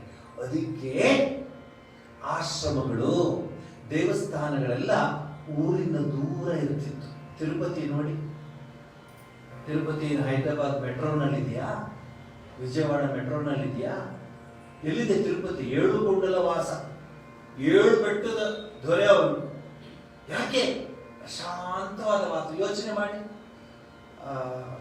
ಅನ್ನಪೂರ್ಣನ ಯೋಚನೆ ಮಾಡಿ, ಶೃಂಗೇರಿ ಶಾರದೆನ ಯೋಚನೆ ಮಾಡಿ, ಕೇದಾರೇಶ್ವರನ ಯೋಚನೆ ಮಾಡಿ, ಅಮರನಾಥವನ್ನ ಯೋಚನೆ ಮಾಡಿ, ಬದ್ರಿನಾಥವನ್ನ ಯೋಚನೆ ಮಾಡಿ. ಯಾರೋ ನಮಗೆ, ನಮ್ಮಂತವ್ರಿಗೆ ಸ್ಪೆಷಲ್ ನಾನು ನಿಮ್ಗೆ ಹೇಳ್ತಾ ಇದ್ದೀನಿ, ನನ್ನ ಪರ್ಸನಲ್ ಆಗಿ ಯಾರೋ ಕೇಳಿದ್ರು, ನೀವು ಬದ್ರಿನಾಥಕ್ಕೆ ಇನ್ನು ಹೋಗಿರೋ ಸ್ವಾಮಿ ಅಂತ. ನಾನು ಹೇಳಿದೆ, ನಾನು ಹೋದ್ರೆ ಬರೋದು ಕಷ್ಟ ಅಂತ ಹೇಳಿ. ನಿಜ ಮಾತು ಹೇಳಿದೆ. ನಾನು ಹೋಗ್ಲಿಕ್ಕೆ ಇಷ್ಟ ಇದೆ, ಹೋದ್ರೆ ಬರ್ಲಿಕ್ಕೆ ಆಗಲ್ಲ ಅನ್ಸುತ್ತೆ ನಾನು. ಯಾಕೆಂದ್ರೆ ಅಂಥ ಅದ್ಭುತವಾದ ಸ್ಥಳ. ಯಾಕೆ ದೇವಸ್ಥಾನಗಳು ಆಗಿವೆ ಅಂದ್ರೆ, ನಮ್ಮ ಮನಸ್ಸಿನ ಸಂಸ್ಕಾರ ನಮಗೆ ಮನಸ್ಸಿಗೆ ಬೊಂಬಾರಣ ಆಗ್ತಾ ಇದೆ. ಬ್ಯಾಡ್ ಥಾಟ್ಸ್. ಮಾರ್ಕೆಟ್ಗೆ ಹೋಗಿ, ಅಂಗಡಿಗೆ ಹೋಗಿ, ಜನ ನೋಡಿ, ಯಾರನ್ನೇನಾದ್ರು ಮಾತಾಡಿ, ಯಾರು ಹೇಳ್ತಾರ ಭದ್ರಂ ಪಶ್ಚಿಮಾಕ್ಷ ಭಿರ್ಗಿಜತ್ರಾಹ ಹೇಳ್ತಾರ. ಅವ್ನು ಇವನು ಕೊಂದ, ಇವನು ಅವನು ಕೊಂದ, ಅವನು ಹೊಡೆದ, ಇವನು ಹೊಡೆದ, ಇವನು ಬರೀ ಇದೇ ಇದೇ ಇದೇ ಆಗೋಯ್ತು ಜೀವನ. ಯಾರು ಶಾಂತಿಯಲ್ಲಿ ಮಾತಾಡೋದಿದ್ದಾರ ನೋಡಿದ್ದೀರಾ ನೀವು? ನೀವು ಇಷ್ಟೆಲ್ಲ ಮಾಡ್ಕೊಂಡು ಮನೆಗೆ ಬಂದಾಗ ದೇವ್ರ ಮನೆಗೆ ಹೋಗಿ ಕೂತ್ಕೋತೀರಾ? ಇಲ್ಲ. ಮತ್ತೆ ಟೋಟಲ್ಲು ಟ್ಯಾಲಿಂಗು ಮತ್ತೆ ಗಲಾಟಿ ಮತ್ತಿದು. ಅವನು ಫೋನ್ ಮಾಡಲೇ ಅವ್ನು ಮೋಸ ಮಾಡ್ಬಿಟ್ಟ, 5 ಬ್ಯಾಗ್ ಹೋಗ್ಬಿಟ್ಟು 4 ಬ್ಯಾಗ್ ಕೊಟ್ಬಿಟ್ಟ ಅಂತ ಒಬ್ರು. ಇನ್ನೊಬ್ರು ಔಟಲ್ಲಿ ಇರಲಿಲ್ಲ, ಅವ್ನು ಇಷ್ಟೊಂದು ದುಃಖಕ್ಕೆ ಹಾಕ್ಬಿಟ್ಟು ಹೋದ. ಮತ್ತೆ ಬೆಳಗಿನ ಜಾವದ ಅದೇ ಯೋಚನೆ. ಮತ್ತೆ ನೋಡಿ, ಎಂಥ ವಿಷಯ ವಸ್ತುದಲ್ಲಿ ನಾವು ಸಿಕ್ಕಾಕೊಂಡ್ಬಿಟ್ಟಿದ್ವಿ. ಆದ್ರೆ ಆ ಕೆಲಸದ ಗಳಿಗೆ ನಂತರ ಅದಕ್ಕೂ ನಿಮಗೂ ಸಂಬಂಧವೇ ಇಲ್ಲ. ನಿಮಗೂ ದೇವ್ರ ಮನೆಗೂ ಸಂಬಂಧ. ಪರಮಾತ್ಮ, ಇವತ್ತು ನಾನು ನನ್ನ ಕೆಲಸ ಎಲ್ಲ ಮಾಡಿದೆ, ಒಳ್ಳೇದು ಮಾಡಿದ್ರೆ ಅದೆಲ್ಲ ನಿಂದು, ಕೆಟ್ಟದ್ದು ಮಾಡಿದ್ರೆ ಅದೆಲ್ಲ ನಂದು ಹೇಳ್ಕೊಟ್ಟು ನಾಳೆ ಹಾಗೆ ಮಾಡದೇ ಇರಪ್ಪ ಅಂತ ಹೇಳಿ ಪ್ರಾರ್ಥನೆ ಮಾಡ್ಕೋಬೇಕು. ವ್ಯಾಪಾರ ಅನ್ನೋದು ಅಥವಾ ಶಿಕ್ಷಕರು ಅನ್ನೋದು ಅಥವಾ ಅರ್ಚಕರು ಅನ್ನೋದು ಪವಿತ್ರವಾದ ಒಂದು ಕೆಲಸ. ಪವಿತ್ರವಾದದ್ದು. ಯಾಕೆಂದ್ರೆ ವ್ಯಾಪಾರ ಮಾಡುವಾಗ, ವ್ಯಾಪಾರ ನಡೆಸುವಾಗ ನೀವು ಸ್ವಲ್ಪ ಲಾಭ ಇಟ್ಕೊಳ್ಳದೆ ಮಾಡೋದಿಲ್ಲ. ಲಾಭ ಇಟ್ಕೋಬೇಕು, ಜೀವನ ನಡೆಸಬೇಕು. ಆದ್ರೆ ನಿಮ್ಮ ಒಬ್ಬೊಂದು ವ್ಯಾಪಾರದಿಂದ 100 ಜನ ಜೀವನ ಊಟ ಮಾಡ್ತಾರೋ ಇಲ್ಲ. ನೀವು ಈಗ ಫಿನಿಶ್ಡ್ ಗುಡ್ಸ್ ನೀವು ಮಾರೋದು, but you go back to that original. ಎಷ್ಟು ಕಷ್ಟಪಟ್ಟಿರ್ತಾನೆ, ಇನ್ಯಾವನ ತಗೊಂಡ್ಬಂದಿರ್ತಾನೆ, ಇನ್ಯಾವನಪ್ಪ ತಂದಿರ್ತಾನೆ, ಇನ್ನೆಲ್ಲೋ ಏನೇನು ಮಾಡಿ you sell the finished good. But ಅದ್ರ ಹಿಂದೆ ಎಷ್ಟು ಜನ ತಮ್ಮ ಕೆಲಸವನ್ನು ಮಾಡಿ ಹೊಟ್ಟೆ ತುಂಬಿಸ್ಕೋತಾ ಇದ್ದಾರೆ. ಆದ್ರಿಂದ ಪ್ರತಿಯೊಂದು ಕೆಲಸವು ಪವಿತ್ರವಾದ ಕೆಲಸ. ಯಾವುದು ಕೆಟ್ಟ ಕೆಲಸ, ಒಳ್ಳೆ ಕೆಲಸ ಅಂತಿಲ್ಲ. ಆದ್ರೆ ಒಳ್ಳೆ ಕೆಲಸವನ್ನ ಕೆಟ್ಟತನದಿಂದ ಮಾಡಿದಾಗ ಕೆಟ್ಟ ಕೆಲಸವಾಗ್ತದೆ. ಅದು ನಾನೇನು ಹೇಳ್ಬೇಕಾಗಿಲ್ಲ, ಅದೆಲ್ಲ ಚೆನ್ನಾಗಿ ಗೊತ್ತಿದೆ. ಆದ್ರಿಂದ ನಿಜವಾದ ಕರ್ಮಯೋಗಿ ಏನ್ ಮಾಡ್ತಾನೆ, ತನಗೆ ಬಂದಂತಹ ಕರ್ಮವನ್ನ, ಕೆಲಸವನ್ನ ಅವನು ಆರಾಧನೆಯಾಗಿ ಪರಿವರ್ತಿಸ್ತಾನೆ. ಶ್ರೀರಾಮಕೃಷ್ಣ ಹತ್ರ ಒಬ್ಳು ಹೆಂಗಸು ಬರ್ತಾಳೆ, ಗೋಪಾಲ್ ಮಾ ಅಂತ. ಶ್ರೀರಾಮಕೃಷ್ಣರು ಎಲ್ರಿಗೂ ಹೇಳ್ತಿರ್ತಾರೆ, ನೋಡಿ, ನಾಮ ಸಂಕೀರ್ತನೆ ಮಾಡಿ, ನಾಮ ಜಪ ಮಾಡಿ, ನಾಮ ಜಪ ಮಾಡಿದ್ರೆ ಭಗವಂತನ ಪಡಿಬಹುದು ಅಂತ ಹೇಳ್ತಿರ್ತಾರೆ. ಇವಳು ಬಂದು ನಮಸ್ಕಾರ ಮಾಡಿ, ಅದು ವಯಸ್ಸಾಗಿದೆ ಅಜ್ಜಿ, ಕೇಳ್ತಾರೆ, ನೀನು ಸುಮ್ಮನೆ ಹೇಳ್ತೀಯಲ್ಲಪ್ಪ, ನಾನು ಎಷ್ಟು ಕೆಲಸ ಇದೆ, ಆ ಮಗು ನೋಡ್ಕೋಬೇಕು, ಮನೇಲೆಲ್ಲ ಜವಾಬ್ದಾರಿ ಇದೆ. ಶ್ರೀರಾಮಕೃಷ್ಣ, ಅದಕ್ಕೆ ಯಾಕೆ ಅಷ್ಟು ಗುಣ ಅಂತ ಹೇಳ್ತೀಯ? ಅವಳ ಹೆಸರು ಗೋಪಾಲ್ ಮಾ, ಗೋಪಾಲಯ್ಯರ ಮಾ ಅಂತಲೇ ಕರೀತಾರ. ಏನ್ ಮಾಡ್ತೀನಿ ನೀನು? ಮಗು ಇದೆಯಲ್ಲ, ಮಗುನ ಗೋಪಾಲ ಅಂತ ನೋಡು, ಕೃಷ್ಣ ಅಂತ ನೋಡು. ಅವ್ನ ಊಟ ಮಾಡಿಸ್ತೀಯ, ಅವ್ನ ಸ್ನಾನ ಮಾಡಿಸ್ತೀಯ, ಅವ್ನಿಗೆಲ್ಲ ಬಟ್ಟೆ ಎಲ್ಲ ಪರಮಾತ್ಮನ ಮಾಡ್ತೀನಿ ಅಂತ ಹೇಳ್ಕೊ. ಅದ ನಿನ್ನ ಮನಸ್ಸಲ್ಲಿ ಕೆಲಸ ಮಾಡ್ತಿದ್ದೀನಿ ಅಂತ ಹೊಟ್ಟೋಗ್ಬಿಡುತ್ತೆ. ಅದು ಭಗವಂತನ ಕೆಲಸ ಅಂತ ಬರುತ್ತೆ. ಆಮೇಲೆ ಇನ್ನೊಬ್ರು ಹೇಳ್ತಾರೆ ಶ್ರೀರಾಮಕೃಷ್ಣರು, ಅಡಿಗೆ ಮಾಡ್ತಿದ್ದೀನಿ, ಯಜಮಾನರಿಗೆಲ್ಲ ಬಡಿಸ್ತೀನಿ, ಮನೆ ಅಮ್ಮ ಅನ್ನಪೂರ್ಣೆ ಆಗ್ತೀನಿ, ನೀನು ಭಿಕ್ಷಾಂದೇಹಿ, ನೀನ್ ಕೈಯಲ್ಲೇ ಊಟ ಮಾಡ್ತಾರೆ, ನೀನ್ ಎಲ್ಲೂ ಊಟ ಬಡಿಸ್ತಿದ್ಯಾ, ಎಂಥ ಪವಿತ್ರವಾದ ಕೆಲಸ ಅಂತ ಹೇಳ್ತಾರೆ. ಸುಧಾಮೂರ್ತಿಯವರು ಅನೇಕ ಸಮಯದಲ್ಲಿ ಸಮಯ ಸಿಕ್ಕಿದಾಗ, ಅದರಲ್ಲೂ ರಾಘವೇಂದ್ರ ಮಠಕ್ಕೆ ಹೋಗಿ ಊಟದ ಎಲೆ ಎತ್ತೋದು, ಊಟ ಆಗತ್ತೀಯ ನಿಮ್ಮ ಕೈಲಿ, ಯಾರ ಕೈಲಾದ್ರು? ಅಯ್ಯೋ ಅಲ್ಲಿ ಬಂದ್ಬಿಡ್ತೀವಿ ನಾವು. ನಾನು ನಿಮಗೆ ಉಪನಿಷತ್ತಿಂದ ಎಕ್ಸಾಂಪಲ್ ಕೊಡ್ತಿಲ್ಲ, ವೇದಾಂತದಿಂದ ಎಕ್ಸಾಂಪಲ್ ಕೊಡ್ತಿಲ್ಲ, ಕಣ್ಣು ಮುಂದೆನೆ ಇರೋ ಎಕ್ಸಾಂಪಲ್ ಕೊಡ್ತಾ ಇದ್ದೀನಿ ನೋಡಿ. ಹೂ ಕಟ್ತಾ ಇದ್ದಾರೆ ತಿರುಪತಿ ದೇವಸ್ಥಾನದಲ್ಲಿ ಸ್ವಾಮಿಗೆ, ಹೂ ಕಟ್ಟೋರ ಜೊತೆ ಕೂತ್ಕೊಂಡು ಹೂನೆಲ್ಲ ಬೇರ್ಪಟ್ಟು ಮಾಡ್ತಾ ಇದ್ದಾರೆ. ನೋಡಿದ್ರ? ಹೂನೆಲ್ಲ ಸಂಗ್ರಹಣೆ ಮಾಡಿ ಸಪರೇಟ್ ಮಾಡ್ತಾ ಇದ್ದಾರೆ. ರಾಘವೇಂದ್ರ ಮಠದಲ್ಲಿ ಊಟ ಮಾಡಿದ ಎಲೆಗಳೆಲ್ಲ ತೆಗಿತಾರೆ, ಕ್ಲೀನ್ ಮಾಡ್ತಾರೆ. ಮಾಡ್ತೀರಿ ನೀವು ಯಾರಾದ್ರೂ? ನಾನು ಯಾರು ಗೊತ್ತಾ, ಸಾಹುಕಾರ ನಾನು ಈ ಊರಿಗೆ ಅಂತಾರೆ. ನಾವೆಲ್ಲ ಯಾವ ಜೀವನ ನಡೆಸ್ತೀವಿ ನೋಡಿ. ಆ ಮೋರಿ ಒಳಗಡೆ ಗಪ್ಪು ದುರ್ನಾಟ, ಅಲ್ಲಿ ನಿಂತ್ಕೊಂಡು ಸ್ಯಾನಿಟೈಸ್ ಮಾಡ್ಲಿಕ್ಕೆ ಹೋಗ್ತೀವಿ ನಾವು. ಇನ್ಯಾನು ಸನ್ಯಾಸಿ ಮೋರಿ ಹತ್ರ ಆ ಕೊಳೆಯ ಕಸದ ಹತ್ರ ನಿಂತ್ಕೊಂಡು ಸ್ಯಾನಿಟೈಸ್ ಮಾಡ್ತಿದೆ ಅಂತ ಹೇಳೋರು ಇದ್ದಾರೆ. ಎಂತ ಸನ್ಯಾಸಿಗಳು ಹೆಂಗಿರ್ಬೇಕು? ಅಡ್ಡ ಪಲ್ಲಕ್ಕಿಲಿ ಕೂತಿರ್ಬೇಕು, ಬಾಗಿಲು ಬರ್ಬೇಕಾದ್ರೆ ಯಾರಾದ್ರು, ಅವೆಲ್ಲ ನಾನೇನು ಹೇಳೋಕೆ ಹೋಗುದಿಲ್ಲ. ಆದ್ರೆ ಸ್ವಾಮಿ ವಿವೇಕಾನಂದರ ವಿಚಾರಧಾರೆಯಲ್ಲಿ ಕರ್ಮಯೋಗಿ ಅಂದ್ರೆ ಎಲ್ಲ ಕೆಲಸವನ್ನು ಕೊನೆಗೆ ಅರ್ಪಿಸೋದು ಪರಮಾತ್ಮನ ಪಾದಾರವಿಂದಗಳಿಗೆ. ಇದನ್ನ ಸ್ವಾಮಿ ವಿವೇಕಾನಂದರು ಬಹಳ ಚೆನ್ನಾಗಿ ಹೇಳ್ತಾರೆ. ಕುಬ್ಜ ಮಾನವನನ್ನು ವಿಶ್ವಮಾನವನ್ನಾಗಿ ಮಾಡುವಂತಹ ಆ ಸೋಪಾನವೇ ಕರ್ಮಯೋಗದ ಸೋಪಾನ. ನಾನು ಅನೇಕ ಉದಾಹರಣೆಗಳು ಕೊಡಬಲ್ಲೆ. ಕಾಶಿಗೆ ಹೋಗ್ದೆ, ನಾನು ತುಂಬಾ ಹೋಗ್ತಿದ್ದೆ ಮೊದಲು. ಸನ್ಯಾಸ ತಗೊಂಡ್ಮೇಲೆ ತುಂಬಾ ದಿವಸ ಕಾಶಿಯಲ್ಲಿ ಇದ್ಬಿಟ್ಟಿದ್ದೆ. 1984, 85, 86 ಆ ಸಂದರ್ಭದಲ್ಲಿ. ಅದಕ್ಕಿಂತ ಹಿಂದೆನೂ ಹೋಗಿದ್ದೆ ಕಾಶಿಗೆ. ಕಾಶಿಗೆ ಹೋದಾಗ ಅವರು ಸ್ವಾಮಿಗಳನ್ನ ನೋಡ್ತಾ ಇದ್ದೆ, ನಾನು ನಮಸ್ಕಾರ ಮಾಡ್ಕೊಂಡ್ ಬರ್ತಾ ಇದ್ದರು. ಸ್ವಾಮಿ ವಯಸ್ಸಾಗಿದ್ರು ಸ್ವಾಮಿಗಳಿಗೆ, ಏನ್ರೆ ತುಂಬಾ ವಯಸ್ಸಾಗಿದೆ ಸ್ವಾಮಿಗಳಿಗೆ, ಕೈಕಾಲೆಲ್ಲ ಈಗ ನಡುತ್ತಾ ಇತ್ತು. ಆದ್ರೂ ನಾನು ಅವ್ರು ನೋಡಿದಾಗ್ಲೂ ಚೆನ್ನಾಗಿತ್ತು. ನಾನು ಅವ್ರನ್ನ ಕೊನೆಗೆ ನೋಡಿದಾಗ್ಲೂ ಅವ್ರು ಚೆನ್ನಾಗಿದ್ರು. ಆದ್ರೆ ಸ್ವಲ್ಪ ವಯಸ್ಸಾಗಿತ್ತು, 85, 88 ವರ್ಷ ಆಗಿತ್ತು ನಾನು ನೋಡಿದಾಗ. ಈಗ ಹೇಳೋ ಮಾತು ನೀವು ಕೇಳಿ, ಧೈರ್ಯ ಇದ್ರೆ ಕೇಳಿ. ಅವರ ಗುರುಗಳು ಮಹಾಪುರುಷಿ ಮಹಾರಾಜ ಶಿವಾನಂದರು, ಶ್ರೀರಾಮಕೃಷ್ಣ ಪರಮಹಂಸರ ಪ್ರತ್ಯೇಕ ಶಿಷ್ಯರು. ಕೆಲಸ ನಮ್ಗೆ ಈ ಕೆಲಸ ಕೊಡ್ತಿಲ್ಲ, ನಮ್ಗೆ ಅಲ್ಲೆಲ್ಲೂ ಕೆಲಸ ಕೊಟ್ಟಿದ್ರು. ಸ್ಟೇಜ್ ಮೇಲೆ ನಂಗೊಬ್ರು ಕೇಳಿದ್ರು, ಪಾವಳಕ್ಕೆ ನಾನು ಬಂದು ಹೊಸ್ತದೆ, ಅನೇಕ ವಿದ್ಯಾಶಾಲೆಯಿಂದ ಓದಿರೋ ಹುಡುಗರೆಲ್ಲ ಇದ್ರು. ಒಂದಿಬ್ರು ಮಾತಾಡಿಸ್ತಾ ಇದ್ದೆ. ಅವ್ರಿಗೆ ನಾನು ಅವ್ರು ಹೇಳಿದ್ರು, ಸ್ವಾಮಿ ಯಾಕೆ ಕಷ್ಟಪಡ್ತೀರಾ? ಏನಾದರೂ ಫಂಕ್ಷನ್ಗಳಿದ್ರೆ ಹೇಳಿ, ನಾವು ಸ್ಟೇಜಲ್ಲಿ ಬಂದು ಅದನ್ನ ಕಂಟೆಕ್ಟ್ ಮಾಡ್ತೀವಿ. ಫಂಕ್ಷನ್ನ ಗೆಸ್ಟ್ಗಳನ್ನ ಕರ್ಕೊಂಡ್ಬರೋದು, ಅವ್ರಿಗೆ ಹಾರ ಹಾಕೋದು, ಅವ್ರಿಗೆ ಶಾಲು ಹೊದಿಸೋದು, ಅವ್ರ ಹೆಸರು ಹೇಳೋದು. ನೀವು ಉಳಿದು ನೀವು ಮಾಡಿಬಿಡಿ ಸ್ವಾಮಿ. ಡೇರೆ ಗಿರೆ ಬಂದರೆ ಕುರ್ಚಿ ಗಿಚ್ಚಿ ಹಾಕೋದು, ಸಾರಿಸೋದು, ಗುಡಿಸೋದು, ಅದೆಲ್ಲ ನೀವು ಮಾಡ್ಕೊಂಡ್ಬಿಡಿ. ಈ ಫಂಕ್ಷನ್ ಆಗೋ ನಮ್ಗೆ ಕರೀರಿ ಅಂತ. ಇಲ್ಲಿ ನೋಡಿ ಫಂಕ್ಷನ್ ಹೇಳ್ತೀನಿ. ಯಾರು? ಈ ಸ್ವಾಮಿಗಳು. ಅವರು ಗುರುಗಳು ಹೇಳಿದಂತೆ, ನೀ ಎಲ್ಲೋಗ್ತಿದ್ಯಾ? ಅವ್ರು ಹೇಳಿದಂತೆ, ನಾನು ವಾರಾಣಸಿಗೆ ಹೋಗ್ತೀನಿ, ಕಾಶಿಗೆ ಹೋಗ್ತಿದ್ದೀನಿ, ಕಾಶಿಯ ಹಾಸ್ಪಿಟ್ಲಿಗೆ ಹೋಗ್ತಾ ಇದ್ದೀನಿ, ಹಾಸ್ಪಿಟ್ಲಲ್ಲಿ ಕೆಲಸ ಕೊಟ್ಟರೆ ಯಾವ್ದಾದ್ರು ಮಾಡ್ತೀನಿ, ಕೆಲಸ ಮಾಡು. ಏನು ಕೆಲಸ ಮಾಡ್ತಿದ್ಯಾ ನನಗೆ ಹೇಳು, ನಾನು ಬರ್ತೀನಿ. ಇವರು ಹೋಗಿದ್ದಾರೆ, ಯಂಗ್ ಸನ್ಯಾಸಿ. ತುಂಬಾ ಜನ ಸಾಧುಗಳು ಬರ್ತಾರೆ ಇಲ್ಲಿ, ತುಂಬಾ ಜನ ಸಾಧುಗಳು ಬರ್ತಾರೆ. ಅವ್ರಿಗೆ ಆರೋಗ್ಯ ಚೆನ್ನಾಗಿರಲ್ಲ, ಗಾಯಗಳಾಗಿರುತ್ತೆ. ಅವ್ರಿಗೆ ನೀನು ಕೆಲಸ ಮಾಡು, ಬ್ಯಾಂಡೇಜ್ ಮಾಡು. ಬ್ಯಾಂಡೇಜ್ ಮಾಡಿ ಕ್ಲೀನಾಗಿ ಬ್ಯಾಂಡೇಜ್, ಕೈಯೆಲ್ಲ ಕ್ಲೀನಾಗಿ ಇಟ್ಕೊಂಡು ಮಾಡ್ತೀವಿ ಸ್ವಾಮಿ. ಏನಂದ್ರು ಇವರು ಗುರುಗಳು, ನೀನು ಮುಕ್ತಿಯನ್ನ ಬ್ಯಾಂಡೇಜ್ ಮೂಲಕವೇ ಪಡೀತೀಯ, ಬಿಡಬೇಡ ಈ ಕೆಲಸ. ಅರ್ಥ ಆಗುತ್ತಾ ನಿಮ್ಗೆ? ಗುರುಗಳ ಮಾತು ಯಾವ ಕೆಲಸಕ್ಕೂ ಅವ್ರು ಒಪ್ಪಲಿಲ್ಲ. ಅಪ್ಪ ನಿನ್ನ ಪ್ರೆಸಿಡೆಂಟ್, ಕೆಲವರೆಲ್ಲ ಅಧ್ಯಕ್ಷರಾಗಕ್ಕೆ ಎಷ್ಟೆಲ್ಲ ಕಷ್ಟಪಡ್ತಾರೆ. ಕೆಲವರು ಏನೂ ಇಲ್ಲ, ಸ್ಥಾನಮಾನ ಬರ್ಬೇಕಂತ. ಈ ಅಪ್ಪ ಗುರುಗಳು ಹೇಳ್ಬಿಟ್ರು ಬ್ಯಾಂಡೇಜ್ ಮಾಡು ಅಂತ. ನಾನೇ ನೋಡಿದ್ದೀನಿ ಕಣ್ಣಾರೆ. ಒಳಗೆ ಮಹಾರಾಜ್ ಅಪ್ನಿ ಕೆಮೋನ್ ಹಚ್ಚಿ ಬೆಂಗಾಲಿ ಹೆಂಗಿದ್ದೀರಾ, ಭಾಳ ಹಚ್ಚಿ ಸುಳ್ಳು ಅಳ್ಬೇಡ ಸರಿಯಾಗುತ್ತೆ. ಬ್ಯಾಂಡೇಜ್ ಕೊಡ್ತಾರೆ, ದಿವಸಕ್ಕೆ 100-150 ಬ್ಯಾಂಡೇಜ್ ಕಟ್ತಾ ಇದ್ದಾರೆ. 80 ವರ್ಷ ದಾಟಿದೆ, ಕಾಲ ಆಗೋದಿಲ್ಲ, ದೇಹ ತಾನೆ.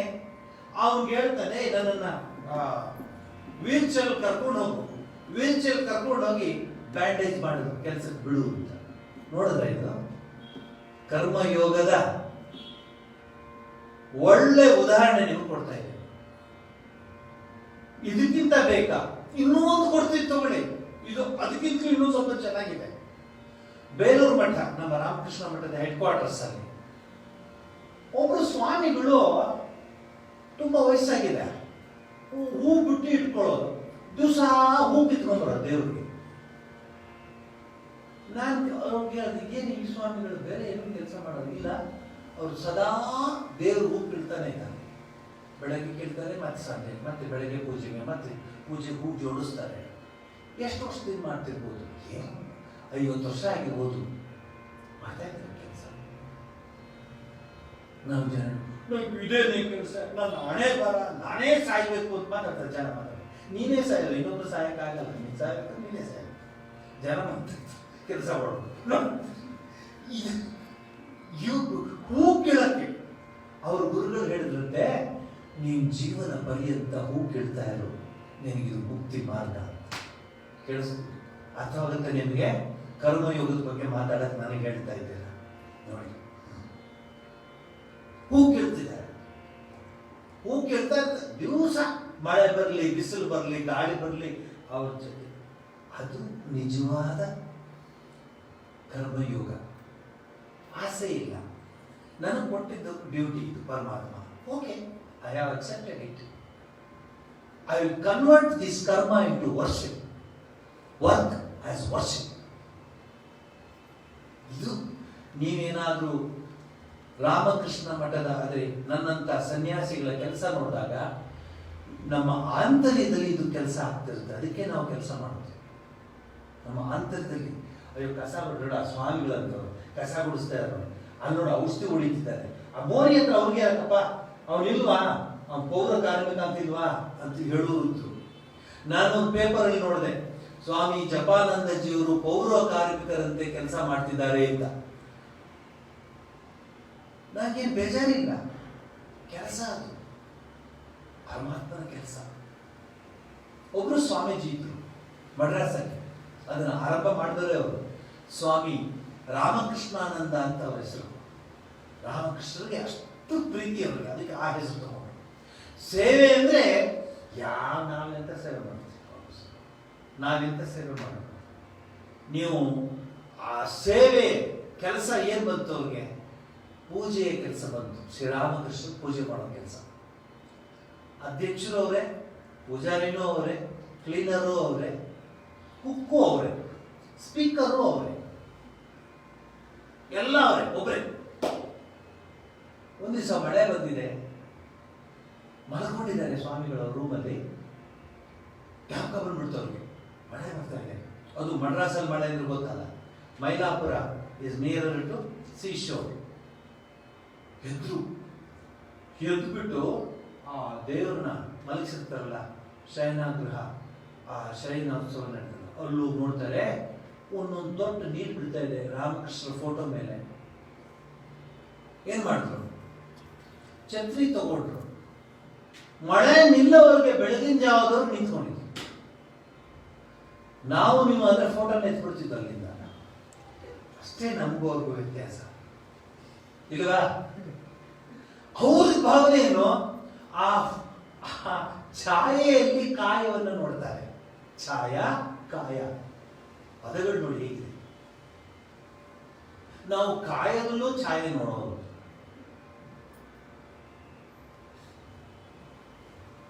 ಅಲ್ವಾ?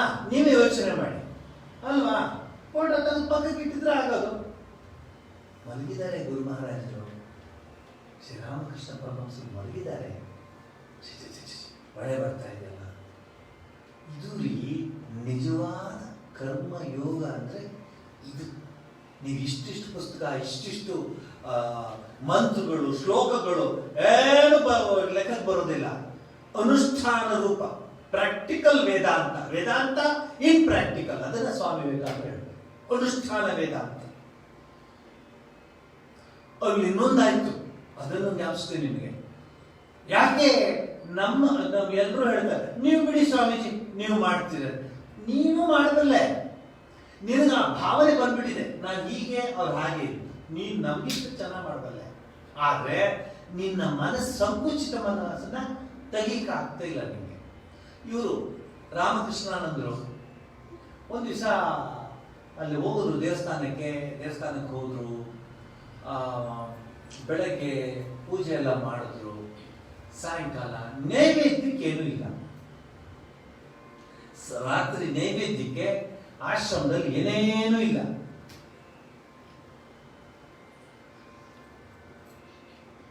ಏನಂದ್ರು ರಾಮಕೃಷ್ಣ ಅಂದ್ರು, ಆಗ್ಲಿ ನಿನ್ನಿಚ್ಛೆ. ಮಡ್ರಾಸ್ ಒಳ್ಳೆ ಮರಳು ಸಿಗುತ್ತೆ ಸೀಶೋರಲ್ಲಿ, ಅದನ್ನೇ ತಂದಿಡ್ತೀನಿ ತಟ್ಟೆಯಲ್ಲಿ. ಒಳ್ಳೆ ಮರಳು ತಂದಿಡ್ತೀನಿ ತಟ್ಟೆನಲ್ಲಿ. ನೋಡಿ, ನೀನು ಇದೆಯಾ ಅಂತ ಮನಸ್ಸು ಬಂದಾಗ ಅವನು ಹೀಗೆ ಮಾತಾಡ್ತಾರೆ. ಆಯ್ತಪ್ಪ, ಇವತ್ತು ಒಳ್ಳೆ ಮರಳು ಸಿಗುತ್ತೆ, ತಂದು ನಿನಗೆ ನೈವೇದ್ಯ ಮಾಡ್ತೀನಿ. ನಾನೇನು ಮಾಡಿ, ಏನಿಲ್ಲ, ಆಶ್ರಮದಲ್ಲಿ ಕೂತ್ಕೊಂಡಿದ್ದು. ಸಾಯಂಕಾಲಕ್ಕೆ ಯಾರೋ ಬಂದು ಬಾಗಿಲು ತಡ್ತಾರೆ ಆಶ್ರಮದ್ದು. ನೋಡಿದ್ರೆ ಯಾರು ಬಂದಿದ್ದಾರೆ ಭಕ್ತರು, ಹಣ್ಣು ಸಿಹಿ ಇದೆಲ್ಲ ತೆಗೆದುಕೊಂಡು ಬಂದಿದ್ದಾರೆ. ಆಗ ಹೇಳ್ತಾರೆ ರಾಮಕೃಷ್ಣನಿಗೆ, ನಿನಗೆ ಬೇಕಾಗಿತ್ತು, ನೀನು ತರಿಸ್ಕೊಂಡೆ, ನನ್ನ ಹತ್ರ ಮರಳಿತ್ತು, ತಗೊಂಡ್ಬರ್ತಿದ್ದೆ ನಾನು. ಇದು ನಿಜವಾದ ಕರ್ಮಯೋಗದ ಒಂದು ರಹಸ್ಯ. ಹೆಂಗೆ ಕೆಲಸ ಮಾಡ್ಲಿಕ್ಕಾಗುತ್ತೆ, ಯಾವ ರೀತಿ ಕೆಲಸ ಮಾಡ್ಬೋದು. ನಾಹಂಕರ್ತ ಹರಿಕರ್ತ. ಸ್ವಾಮಿ, ನಾನು ಯಾಕೆ ಕೊಡೋದು, ನೀವು ಯಾರು ತಗೊಳ್ಳೋದು? ಪರಮಾತ್ಮ ಕೊಡ್ತಾನೆ, ನಾವು ತಗೊಂಡು ಪರಮಾತ್ಮನ ಸೇವೆ ನಾವು ಮಾಡ್ತೀವಿ. ಇದನ್ನ ಕಳೆದ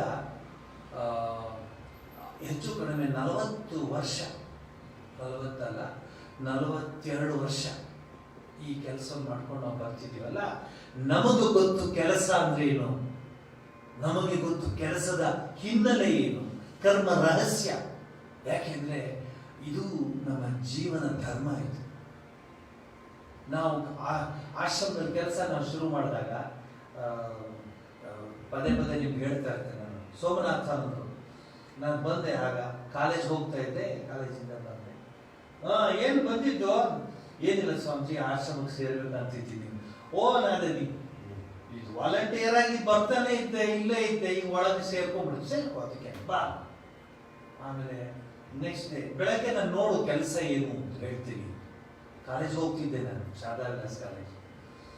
ನಾನು ಅನ್ಕೊಂಡೆ ಬೆಳಗ್ಗೆ ಏನೋ ಕೆಲಸ ಹೇಳ್ತಾರೆ ಸ್ವಾಮಿ, ಬಹಳ ಜೋರಾಗಿತ್ತು. ಏನೋ ಕೆಲಸ ಹೇಳ್ತಾರೆ ಸ್ವಾಮೀಜಿ. ಬೆಳಗ್ಗೆ ಬಂದೆ, ಸ್ವಾಮೀಜಿ ಬಂದೆ, ಏನಿಲ್ಲ, ಈ ಪ್ರೇಯರ್ ಹಾಲ್ ಗುಡಿಸ್ಬಿಟ್ಟು ಸಾರಿಸು ಪ್ರತಿ ದಿವಸ ಬೆಳಗ್ಗೆ. ಮೈಸೂರು ಆಶ್ರಮದ ಪ್ರೇಯರ್ ಹಾಲು ಏಳುಕೊಂಡಲ ವಾಸ ಗೋವಿಂದ 150 × 75 ಅನ್ಸುತ್ತೆ.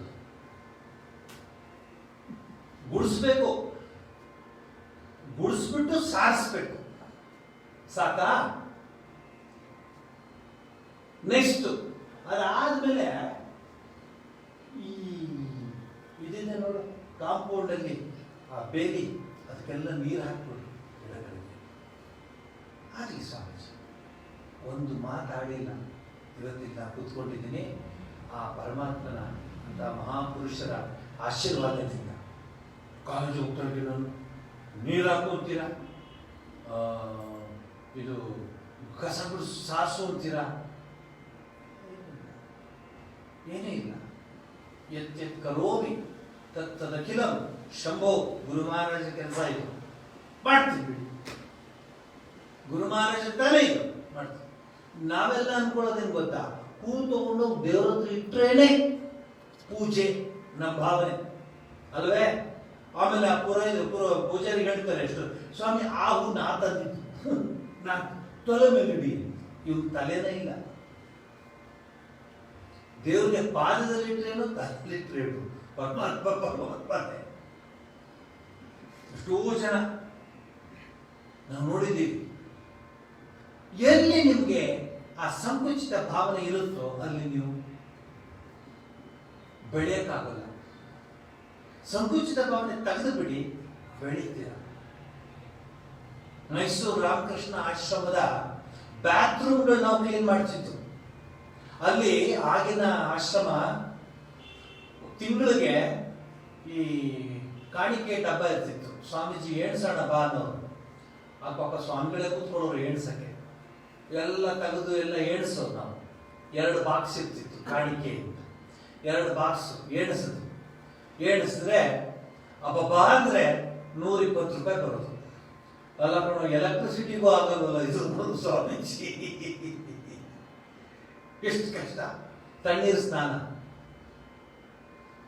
ಎಂತ ಜೀವನ ನಾವು ನಡೆಸಿದ್ದು, ಎಷ್ಟು ಕಷ್ಟಪಟ್ಟಿದ್ದು. ಯಾಕೆ? ನಮ್ಮ ಗುರಿ ಬೇಕಿತ್ತು. ಗುರು ಮಹಾರಾಜರೇ, ಪರಮಾತ್ಮನೇ ಸರ್ವಸ್ವ ಅನ್ನೋ ಭಾವನೆ ಇದ್ದಾಗ ಏನು ಕೆಲಸ ಕೊಡಿ ನಾವು ಮಾಡ್ತಾ ಇತ್ತು. ಸೊ ಬಾತ್ರೂಮ್ ಕ್ಲೀನ್ ಮಾಡ್ತಾ ಇತ್ತು, ಪಬ್ಲಿಕ್ ಬಾತ್ರೂಮ್ ಟಾಯ್ಲೆಟ್ಸ್ ಕ್ಲೀನ್ ಮಾಡ್ತಾ ಇತ್ತು. ಈಗ ನಮ್ಮ ಹುಡುಗರು ಅಥವಾ ನಮ್ಮ ಆಸ್ಪತ್ರೆಯಲ್ಲಿ ನಾನು ಸ್ವಲ್ಪ ನೋಡ ಪೇಪರ್ ಎತ್ತಿಡು ಅಂದ್ರೆ ಹೀಗೆ ನೋಡ್ತಾನೆ. 50 ಎಕರೆ ಓನರ್ ನಾನು, ఎట్లా ఉండు మేము ఏమి మా అప్ప ఎట్లా ఉండారు బంగారం ఎత్తుండేది ఇంట్లో ಪೇಪರ್ ಎತ್ತುಂಡು ಬಿಡಲ್ಲ ಸ್ವಾಮೀಜಿ ಅಂತಾರೆ. ನಾನು ಹೇಳೋದಿಲ್ಲ ಮೂರ್ಖ, ಆ ಪೇಪರ್ ಎತ್ತಿಟ್ರೆ ನಿನ್ ಮನಸ್ಸಲ್ಲಿರೋ ಕೊಳೆನೂ ಕ್ಲೀನ್ ಆಗ್ತದೆ ಕಣೋ. ಹೊರಗಡೆ ಕಸ ಎತ್ತಲ್ಲ, ಒಳಗಡೆ ಕಸ ಹಂಗೆ ಹೋಗುತ್ತೆ ಕಣೋ. ಶಿರ ಬಾಗಿದ್ರೆ ಸರ್ದಾರ್ ಆಗ್ತಾನೆ. ಸಿರ್ದಾರ್ ಹೋನೆ ತೋ ಸರ್ದಾರ್ ಹೋಗ್ತಾರೆ. ಇದು ನಾವು ಕಲ್ತ್ಕೊಂಡಿದ್ದು ಕರ್ಮಯೋಗದಲ್ಲಿ. ಸ್ವಾಮಿ ಸೋಮನಾಥನಂದ್ರು, ಎಷ್ಟು ನಾನು ಹೇಳಲಿ ಅವ್ರ ಬಗ್ಗೆ. ಬನೀನ್ ಹಾಕೊಳ್ಳೋ, ಅವ್ರು ಶರ್ಟ್ ಹಾಕೋತಾ ಇರಲಿಲ್ಲ ಯಾವಾಗ. ಒಂದು ಬನೀನು ಒಂದು ದಡ್ಡಿ ಸುತ್ತಕೊಂಡಿರೋರು. ಗೀತಾ ಭಾವಧಾರೆ, ಉಪನಿಷತ್ ಭಾವಧಾರೆ, ಗುರುದೇವ ಶ್ರೀ ರಾಮಕೃಷ್ಣ, ಸ್ವಾಮಿ ವಿವೇಕಾನಂದ, ಶಾರದಾದೇವಿ 100 ಪುಸ್ತಕಗಳನ್ನ ಬರೆದಿದ್ದಾರೆ. ಪುಸ್ತಕ ಬರೆಯೋದು ಅವರೇ, ಪ್ರೂಫ್ ತಗೊಂಡೋಗಿ ಪ್ರೆಸ್ ಕೊಡೋದು ಅವರೇ, ಪ್ರೂಫ್ ನೋಡೋದು ಅವರೇ, ಪ್ರಿಂಟ್ ಆಗಿ ಪುಸ್ತಕ ಬಂದ್ರೆ ತಂಗಿಟ್ಟು ಜೋಡಿಸೋದು ಅವರೇ. ಟಾಂಗಾ ಗಾಡಿಯಲ್ಲಿ ಬರೋದು ಪುಸ್ತಕಗಳು. ಸ್ವಾಮೀಜಿ ನಾನು ಜೋಡಿಸ್ತಾ ಇದ್ದೆ, ನಾನು ಹೋಗ್ತೇನೆ, ಸ್ವಾಮೀಜಿ ನಾನು ಬಂದೆ, ಬಾರ ತಂದಿಡು, ಪುಸ್ತಕ ತೆಗೆದಿರ್ತಾ ಇದ್ದೆ. ತೋರಿಸ್ತೀರಾ? ಒಬ್ಬ ಸಾಧುನ ತೋರಿಸ್ತೀರಾ? ಬರೆದವರು ಅವರೇ. ಗೀತಾ ಭಾವಧಾರೆ, ಉಪನಿಷತ್ ಭಾವಧಾರೆ, ಎಂತೆಂಥ ಗ್ರಂಥಗಳು ಬರೆದ್ರು. ಆದರೆ ಮನುಷ್ಯನಲ್ಲಿ ನಾನು ಬರ್ತಿದ್ದೀನಿ, ನಾನು ದೊಡ್ಡ ಕವಿ, ನಾನು ದೊಡ್ಡ ಬರಹಗಾರ ಅಂತಿಲ್ಲ. ಪುಸ್ತಕನ ಅವರೇ ಪ್ಯಾಕ್ ಮಾಡ್ತಾ ಇದ್ರು. ನನ್ಗೆ ಹೇಳೋದು, ನಾನು ನೋಡಿದ್ದೀನಿ. ನೀ ಬಂದ್ಯಾ, ಕಾಲೇಜಿಗೆ ಬಂದ್ಯಾ? ಹೌದು ಸ್ವಾಮಿ. ನಾನು ಸ್ಕೂಲ್ಗೆ ಹೋಗ್ತಿದ್ದೆ ಆಶ್ರಮಕ್ಕೆ. ಹೌದು ಸ್ವಾಮಿ. ನೋಡು, ಆ VPP ಪುಸ್ತಕಗಳನ್ನ ಸ್ವಲ್ಪ ಪೋಸ್ಟ್ ಆಫೀಸ್ಗೆ ಹೋಗಿ ನಾನೇ ಹೋಗ್ತಾ ಇದ್ದೆ. ಅವರೇ ಬ್ಯಾಗ್ ತಗೊಂಡು ಪುಸ್ತಕ ಇಟ್ಕೊಂಡು VPP ಮಾಡ್ಬಿಟ್ಟು ಬರೋರು ಪುಸ್ತಕಗಳು. ನನಗೆ ಹೇಳಿದ್ದಾರೆ, ನಾನೇ ಕಣ್ಣಾರೆ ನೋಡಿದ್ದೀನಿ. ಕುದುರೆ ಗಾಡಿನಲ್ಲಿ ಪುಸ್ತಕಗಳು ಪ್ಯಾಕ್ ಮಾಡಿಬಿಟ್ಟು ತಗೊಂಡು ರೈಲ್ವೆ ಸ್ಟೇಷನ್ ನಲ್ಲಿ ಬುಕಿಂಗ್ ಮಾಡೋದಕ್ಕೆ ಸ್ವಾಮಿಗಳೇ ಹೋಗಿ ಬುಕ್ ಮಾಡಿಬಿಟ್ಟು ಮತ್ತೆ ಬರೋರು. ಬರ್ತಾ ನಡ್ಕೊಂಡ್ಬರೋರು 12 ಅಡಿ ಕುದುರೆ ಗಾಡಿಗೆ. ವೇಸ್ಟ್, ನೀವು ಹೋಗಪ್ಪ ಸಾಕು, ಇಲ್ಲಿಂದ ಬೇರೆ ಗಿರಾಕಿ ಕರ್ಕೊಂಡು ನಾನು ನಡ್ಕೊಂಡು ಹೋಗ್ತೀನಿ ಅಂತ ಹೋಗಿ. ಇದು ರೀ ನಿಜವಾದ ಕರ್ಮಯೋಗ ಅಂದ್ರೆ ಇದು. ಇಲ್ಲಿ ಏನು ನಾನು ಯಾವ ಸ್ಟೈಲ್, ನಾನು ಬರಹಗಾರ, ನಾನೊಬ್ಬ ರೈಟರು ಇಲ್ಲ.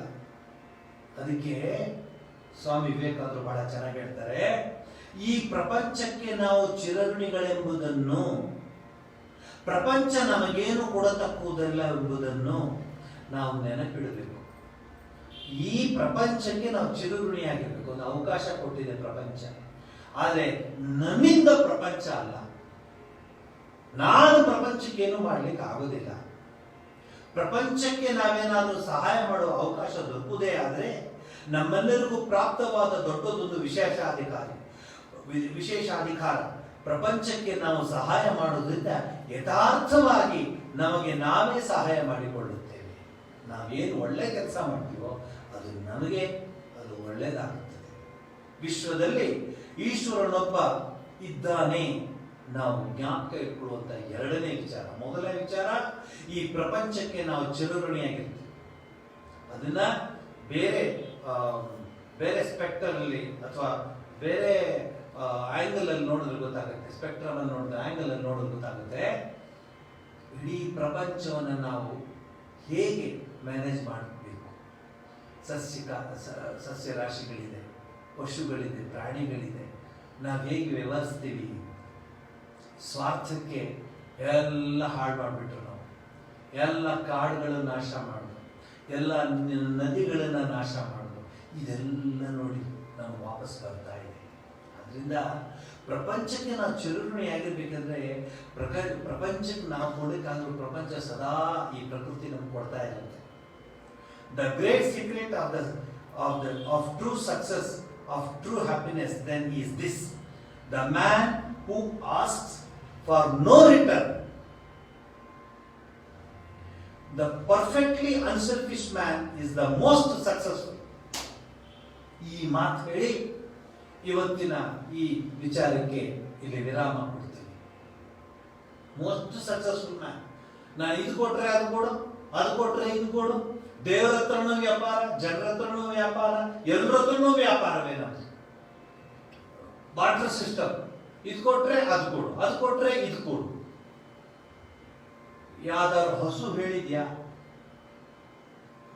ನೀನ್ ನನಗೆ ಒಳ್ಳೆ ಜಾಮೂನು, ರಸಗುಲ್ಲ, ಮೈಸೂರು ಪಾಕ್ ಕೊಡೋದು ಕೇಳಿದ್ಯಾ? ಹಸು ಕೊಡೋದವು ಹುಲ್ಲು, ಕಡ್ಡಿ, ಕಸ. ಆದ್ರೆ ಯಾವತ್ತಾರು ಹಸು ಅಮೃತವನ್ನು ಬಿಟ್ಟು ಬೇರೆ ಏನಾದ್ರು ಕೊಟ್ಟಿದ್ಯಾ? ಪಶುಗಿಂತ ಕಡೆ ಆಗ್ಬಿಡ್ತಾ ಇದೀವಲ್ಲ ನಾವು.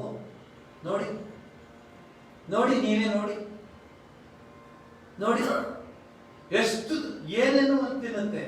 ಆದ್ರೆ ಯಾವತ್ತು ಹಸು ಅಮೃತವನ್ನು ಬಿಟ್ಟು ಬೇರೆ ಕೊಟ್ಟಿಲ್ಲ. ಇದನ್ನಾದ್ರೂ ನಾವು ತಿಳ್ಕೋಬೇಕು. ಅದು ನೀನು ಹುಲ್ಲು ಕೊಟ್ಟಿದ್ಯಾ, ಅದರಿಂದ ನಾನು ಹುಲ್ಲೇ ಕೊಡ್ತಿಲ್ಲ. ಅದರ ನೇಚರ್, ಅದರ ಸ್ವಭಾವ ಅಮೃತ ಕೊಡೋದು. ನಾವು ಹಾಗೆ ಯಾವುದನ್ನು ಅಪೇಕ್ಷಿಸಬಾರ್ದು.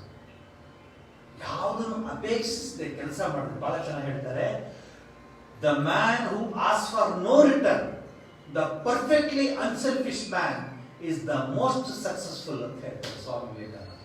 ಇದು ನಮ್ಮ ಜೀವನದ ಗುರಿಯಾಗಲಿ. ಕರ್ಮಯೋಗದ ಒಂದು ಭಾಗವನ್ನು ನಿಮಗೆ ತಿಳಿಸ್ಕೊಟ್ಟಿದ್ದೀನಿ. ಮುಂದಿನ ವಾರ ಕರ್ಮ ರಹಸ್ಯದ ಮತ್ತೊಂದು ಭಾಗ ತಿಳಿಸ್ಕೊಡ್ತೀನಿ. ಇದೇ ವಿವೇಕ ಸೋಪಾನ, ಅಂದ್ರೆ ಮೆಟ್ಲುಗಳು ಗುರಿ ಮುಟ್ಟೋದಕ್ಕೆ. ಇದನ್ನೆಲ್ಲ ತಿಳ್ಕೊಂಡಾಗ ನಮ್ಗೆ ಗೊತ್ತಾಗ್ತದೆ, ಏನಯ್ಯ ನಾವು ಎಲ್ಲಿದ್ದೇವೆಯಾ, ಯಾವ ಲೋಕದಲ್ಲಿದ್ದೇವೆಯಾ, ನಾನೇ ನಾನು ಅಂತ ಅನ್ಕೊಂಡಿರ್ತೀವಿ. ಜನ ನೋಡಿ, ಒಂದು ರೌಂಡ್ ಹೋಗಿ ಬನ್ನಿ, ಯಾರನ್ನಾದ್ರೂ ಕೇಳ್ತೀರಾ? ಎಲ್ಲ ಅಹಂಕಾರ ಅಂತ ಹೇಳೋದಕ್ಕೆ ಹೋಗಲ್ಲ, ಮಧಾಂಧರು ಅಂತ ಹೇಳೋ ಪದ ಉಪಯೋಗಿಸ್ತಾರೆ. ಮಧಾಂಧರಾಗಿ ಓಡಾಡ್ತಾ ಇರ್ತಾರೆ. ಯಾರಲ್ಲೂ ಪ್ರಕೃತಿ ಮಾತೆ ಮೇಲೆ, ಪ್ರಪಂಚದ ಮೇಲೆ, ಇತರೆ ಜನರ ಮೇಲೆ, ಇತರೆ ನಮ್ಮ ಜೊತೆ ಜೀವಿಸ್ತಾ ಇರುವಂತ ಇದ್ರ ಮೇಲೆ ಕಿಂಚಿತ್